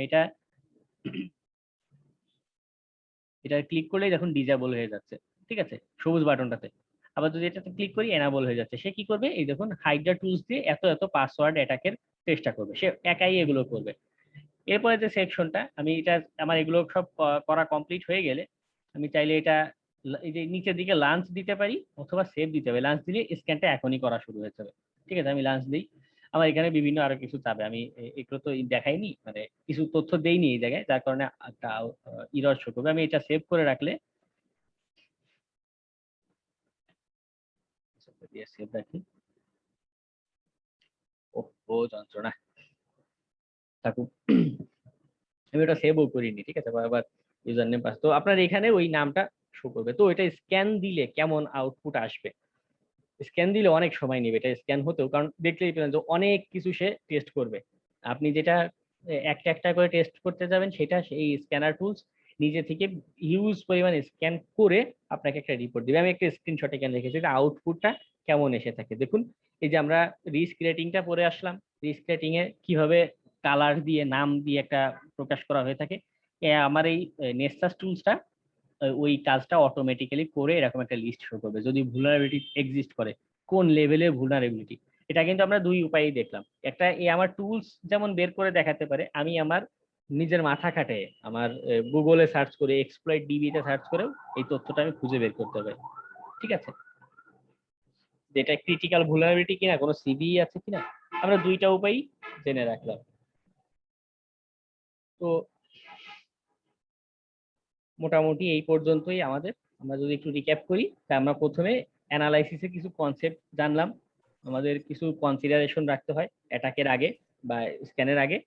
আর টুলস গুলো দেখলাম যে আমরা প্রথমে ওয়েবের কয়েকটা টুলস দেখলাম, বার্ব সুইট, ওয়াসপ জ্যাপ, ডব্লিউপি স্ক্যানার।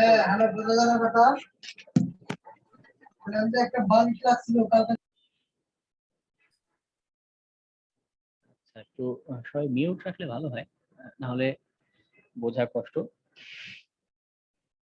আর লাস্টে আমরা একটা ইনফ্রাস্ট্রাকচারের একটা টুলস দেখলাম, নেসাসটার আরো মানে ফাংশনালিটি আছে, সেটা ওয়েব অ্যাপ্লিকেশন বা আরো নেটওয়ার্ক সিস্টেম, এগুলো সবগুলোই সে স্ক্যান দিতে পারে, তবে এটা অনেক সময় ভাইয়া নিতে পারে। হ্যাঁ বলুন।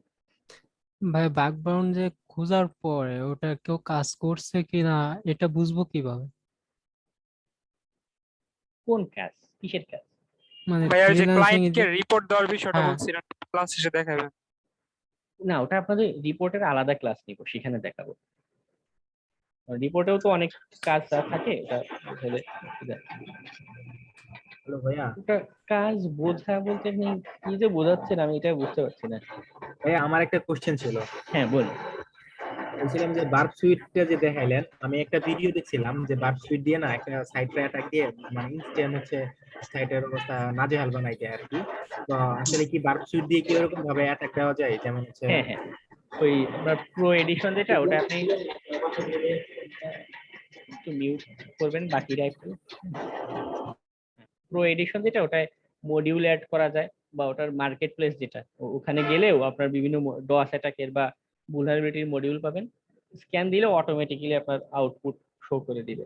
সেটা দিয়ে আপনি এসকিউএল ইনজেকশনটা আপনারা অনেকেই নাম শুনে থাকবেন, কমন। ওটা এই বার্ব সুইট প্রো এডিশন বা ওয়াসজ্যাপ, ওরা দুইজনই খুব ভালোভাবে এটা ডিটেক্ট করে দিতে পারে। ঠিক আছে।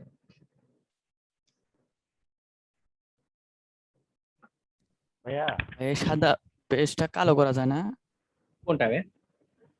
এই যে সামনে যে সাদা দেখতেছি এটা চোখে লাগে। হ্যাঁ, এটা আপনি সাদা নিয়ে কমপ্লেন করছেন, এর আগের ব্যাচে কমপ্লেন করতো, আমি কালো ব্যাকগ্রাউন্ডে করেছিলাম সেটা নিয়ে। অনেকেই বলে যে কালো দেখতে অসুবিধা হয়, এই একটা প্রবলেম, এই জন্য। সাদাটাই চোখে বেশি লাগে, কালোটা চোখে লাগে না। হ্যাঁ, আমিও দেখা যায় যে আমাদের ফায়ারফক্স যেটা আছে সেটা তো আমাদের চোখে লাগে না, কিন্তু এই যে এই সাদাগুলো চোখে লাগে আলো। হ্যাঁ ভাই আপনি যেভাবে দিবেন ওইভাবে কমপ্লেন থাকবেই রে, মানুষের চাহিদা শেষ নাই। ভাই ভাই, আমার আরেকটা কোশ্চেন ছিল ভাই, মানে এই যে হ্যাঁ, হ্যাঁ। বার্ক সুইটের কালো সাথে কালো হোক, কোনো সমস্যা নেই। বলছিলাম যে ভাই ওই যে বার্ক সুইটের যে আইপি অ্যাড্রেসটা, যে মানে 127.0.0.1 আর পোর্ট হচ্ছে তো আপনার 8080, এটার সাথে এই আইপিটার সাথে হচ্ছে আপনার ওই মেলওয়্যার বানানোর সময় যে নিজের একটা সার্ভার বানানো লাগে, ওই আইপিটা মিল হয়ে যায় আর কি, মানে আইপি তারপরে পোর্ট দুইটা এক হয়ে যায়। না না, লোকাল 127 যেটা, ওটা হচ্ছে কি আপনার কম্পিউটারের নিজস্ব লোকাল অ্যাড্রেস আর কি। ওটা শুধুই আপনার কম্পিউটারের কাজ করবে, ওটা বাইরের কোনো কানেকশন হয় না ওইটা। ভাইয়া হ্যাঁ, প্রশ্ন ছিল। হ্যাঁ বলুন।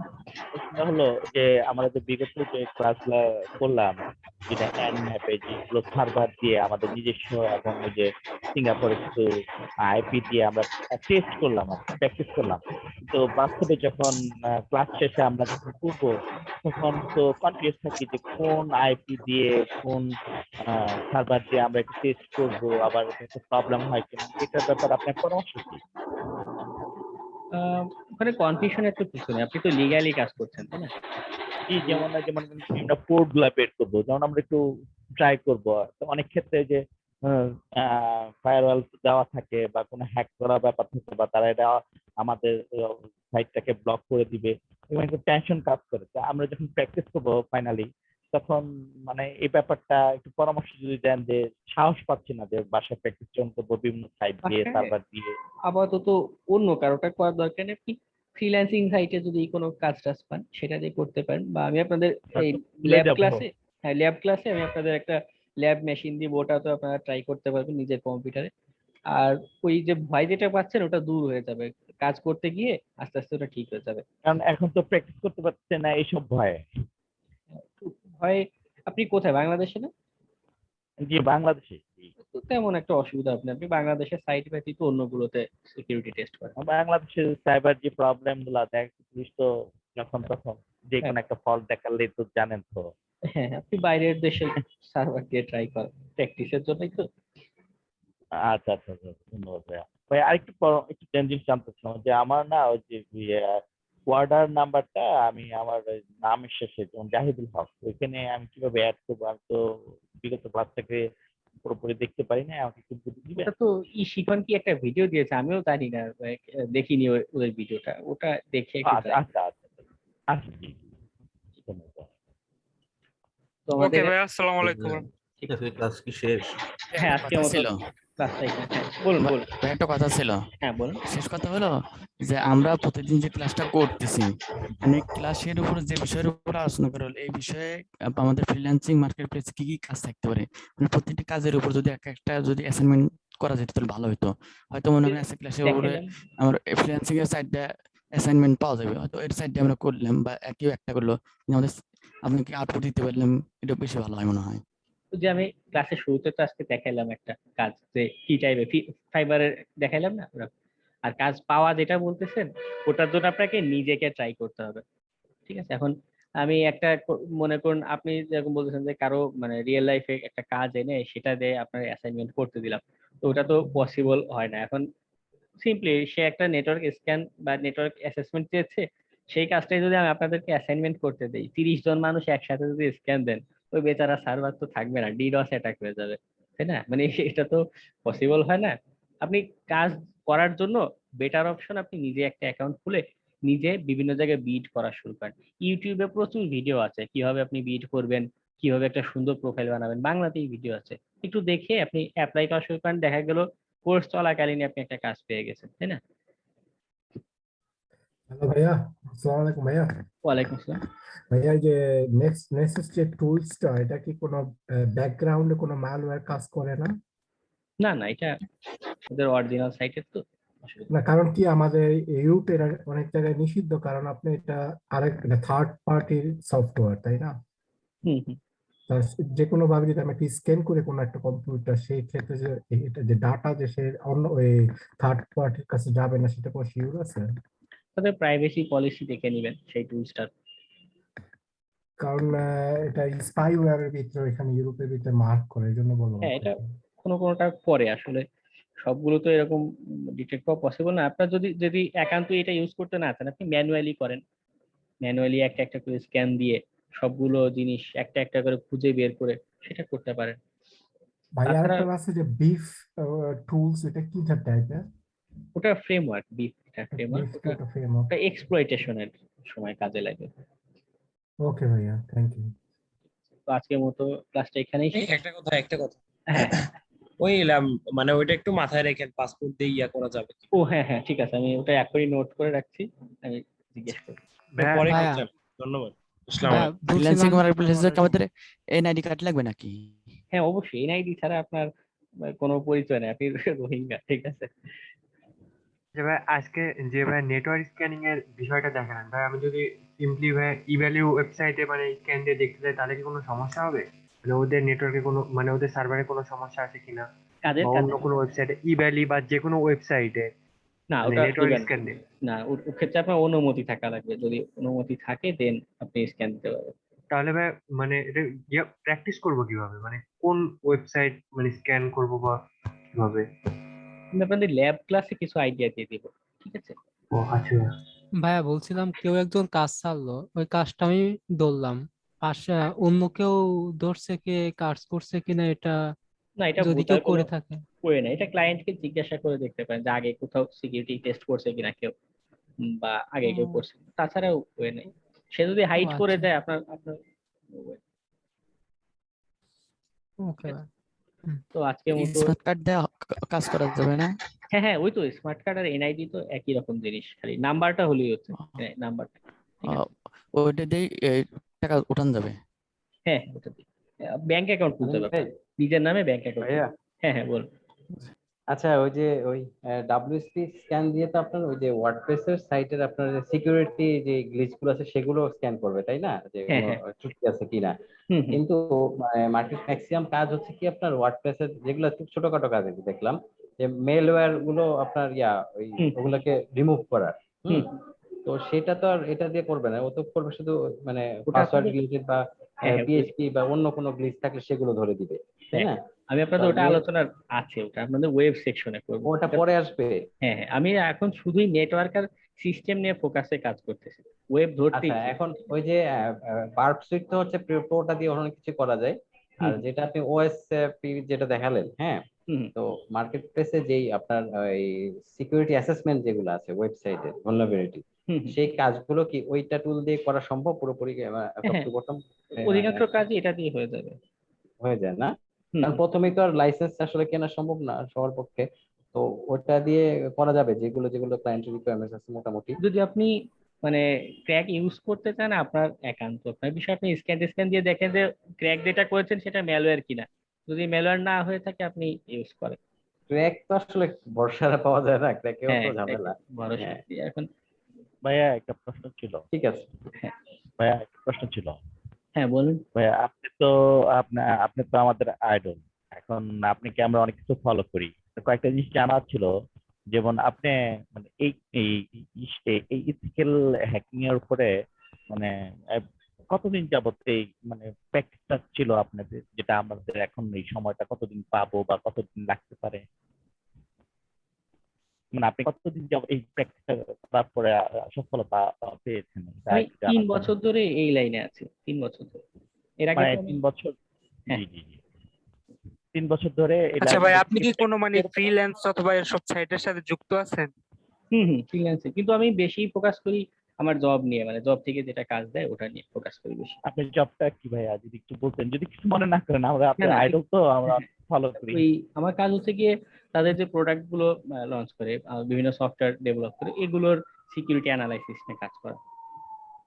ফ্রিল্যান্সিং এ তো আপনার একটু রিস্ক থেকে যায় যে কাজ পাবো কি পাবো না, বা কেমন টাকা পয়সা পাবো, এটা একটা রিস্ক থেকে যায়। কিন্তু জি জি জি, এটা তবে এটা এটা এটা একটু ডাউট করে যে এটার ব্যাপারে আমি যতটুকু জানি যে অনেক সময় অনেক দিন যাবত লেগে আছে, পায় না, আর পেলেও দেখা গেছে সাকসেস করতে পারে না। তা আমাদের অন্য সাইটগুলো একটু একটু অ্যাডভাইস করবেন, যেটা এই সাইটগুলো যেন একটু হ্যাঁ, আপনাদের মুভ ওয়েব করতে পারে। সেকশন ওটা নিয়ে একটা আলোচনা করব। আর আমি যেটা পার্সোনালি সাজেস্ট করি সেটা হচ্ছে গিয়ে শুধুই ফ্রিল্যান্সিং এর উপরে মানে নির্ভর হয়ে যাওয়াটা বোকামি। ফ্রিল্যান্সিং করবেন তবে এটা আপনার সেকেন্ড ইনকাম হিসেবে। এই যে আমি যেরকম জব করতেছি, আপনাদেরও উচিত স্কিলটা ভালো মতো ডেভেলপ করে একটা জব নেন সিকিউরিটি রিলেটেড, আর পাশাপাশি ফ্রিল্যান্সিং করেন, সেটা বেটার অপশন হয়।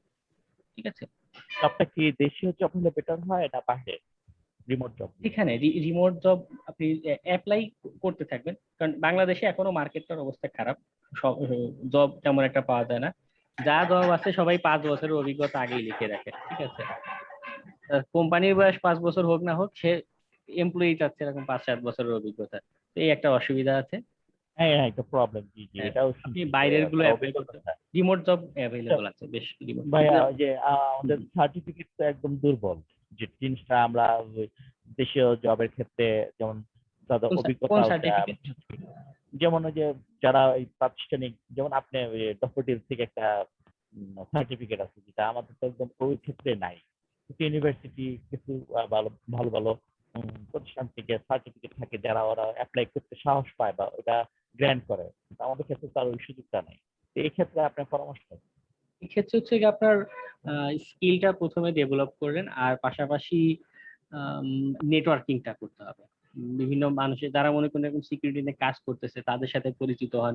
বিভিন্ন প্রতিষ্ঠানের যারা সিকিউরিটি নিয়ে জব করতেছে বা এমনি সফটওয়্যার ডেভেলপারই হতে পারে, তাদের সাথে পরিচিত হন। তাদের প্রতিষ্ঠানে কি টাইপের কাজ দেয় বা সিকিউরিটি রিলেটেড কাজ আছে কিনা, কেমন কাজ হতে পারে, এটা নিয়ে যোগাযোগ করতে করতে অনেক সময় হয় কি আপনার সার্টিফিকেটও লাগবে না। এই আইটি রিলেটেড নলেজ জবগুলো, নলেজ বাড়বে। হ্যাঁ নলেজ তো পারবে। আচ্ছা, আরেকটা আইটি জব গুলো আরেকটা হচ্ছে কি আপনার নেটওয়ার্ক যেটা আছে ওই পরিচিত ভিতরে আগে রিক্রুট হয়ে যায়। ঠিক আছে? দেন বিদেশিদের ক্ষেত্রে ওরা কি চায় বেশি? বিদেশি গুলোতে জি জি জি। ওরা এইচআর ম্যানেজাররা বিভিন্ন ইন্টারন্যাশনাল যে ইউএস এর বা ইউকে থেকে যে প্রতিষ্ঠান যে সার্টিফিকেট গুলো দেয় এগুলো প্রেফার করে। আর পাশাপাশি ইন্টারভিউ যখন নিবে তখন আপনার স্কিল মানে প্র্যাকটিক্যাল স্কিল নিয়ে, প্র্যাকটিক্যাল এক্সপিরিয়েন্স নিয়ে প্রশ্ন করবে। যাদের অভিজ্ঞতা আছে তারা পার পেয়ে যায়, যাদের হচ্ছে না তাদের তো আচ্ছা অসুবিধা। ভাইয়া, রিমোট জবের কি কোনো সাইট অথবা মাধ্যম আছে? হ্যাঁ, ইনডিড আছে, glassdoor.com আছে, monster.com আছে, সার্চ দেন মানে আপনি। ওইখান থেকে কি আমি পার্মানেন্ট অথবা কোনো মানে রিমোট জবে ঢুকতে পারবো? রিমোট গুলো সাধারণত এরকম পার্মানেন্ট হয় না। পার্মানেন্ট গুলো পাইতে হলে ওদের ইউএসএ তে বা কানাডাতে কতগুলো আছে, তারা আপনার পার্মানেন্ট রেসিডেন্সি দেখতে চায় বা গ্রিন কার্ড আছে এই টাইপ দেখতে চায়। যদি থাকে দেন আপনাকে পার্মানেন্ট জব দিবে। তাছাড়া রিমোট জব মানে প্রজেক্ট বেসড কাজ হয়ে থাকে রিমোটের বেশিরভাগই, যে একটা ও এছাড়া তো আর মনে হয় নাই না। আমাদের এলাকায় এরকম আছে যে ওরা একটা টিম করে নিয়ে মানে বাইরে কাজটা করে, এখান থেকে করে অনেক কাজগুলো তারা করে দেয়। ওটা কি রিমোট জবের মধ্যে পড়ে না? হ্যাঁ ওটা রিমোট জবে। আপনি তাদের সাথেও কানেক্ট হতে পারেন, আপনি নেটওয়ার্কটা বাড়াইতে হবে। ঠিক আছে? এটা না করলে জবে ঢোকা কষ্ট। ভাই বাংলাদেশ ব্যতীত অন্য দেশের সার্ভার যদি আমি স্ক্যান দিই সেক্ষেত্রে কি কোনো সমস্যা হবে? পাকিস্তানে দিতে পারেন। পাকিস্তান অথবা ইন্ডিয়া? ইন্ডিয়া দিলে আবার সমস্যা আছে। সমস্যা আছে? ভাইয়া মোদিরে দিতে চাই ভাইয়া। হ্যাঁ, বুঝি নাই। ইন্ডিয়া দিলে একটু সমস্যা করে। মোদিকে, ইন্ডিয়ান মোদিরে দিতে চাই। Cloudflare protected website scan দেওয়া খুব কষ্ট। মিস্টার প্রিন্স খান ও তাদের ওয়েব অ্যাপ্লিকেশন ফায়ারওয়াল যেটা আছে সেটা যথেষ্ট পরিমাণ হার্ড করে তৈরি করা। এটা নর্মাল স্ক্যান বা এগুলো দিয়ে আপনি কিছু করতে পারবেন না এটাতে। তো আমি আজকের মতো এখানে শেষ করি। সবাইকে শুভরাত্রি।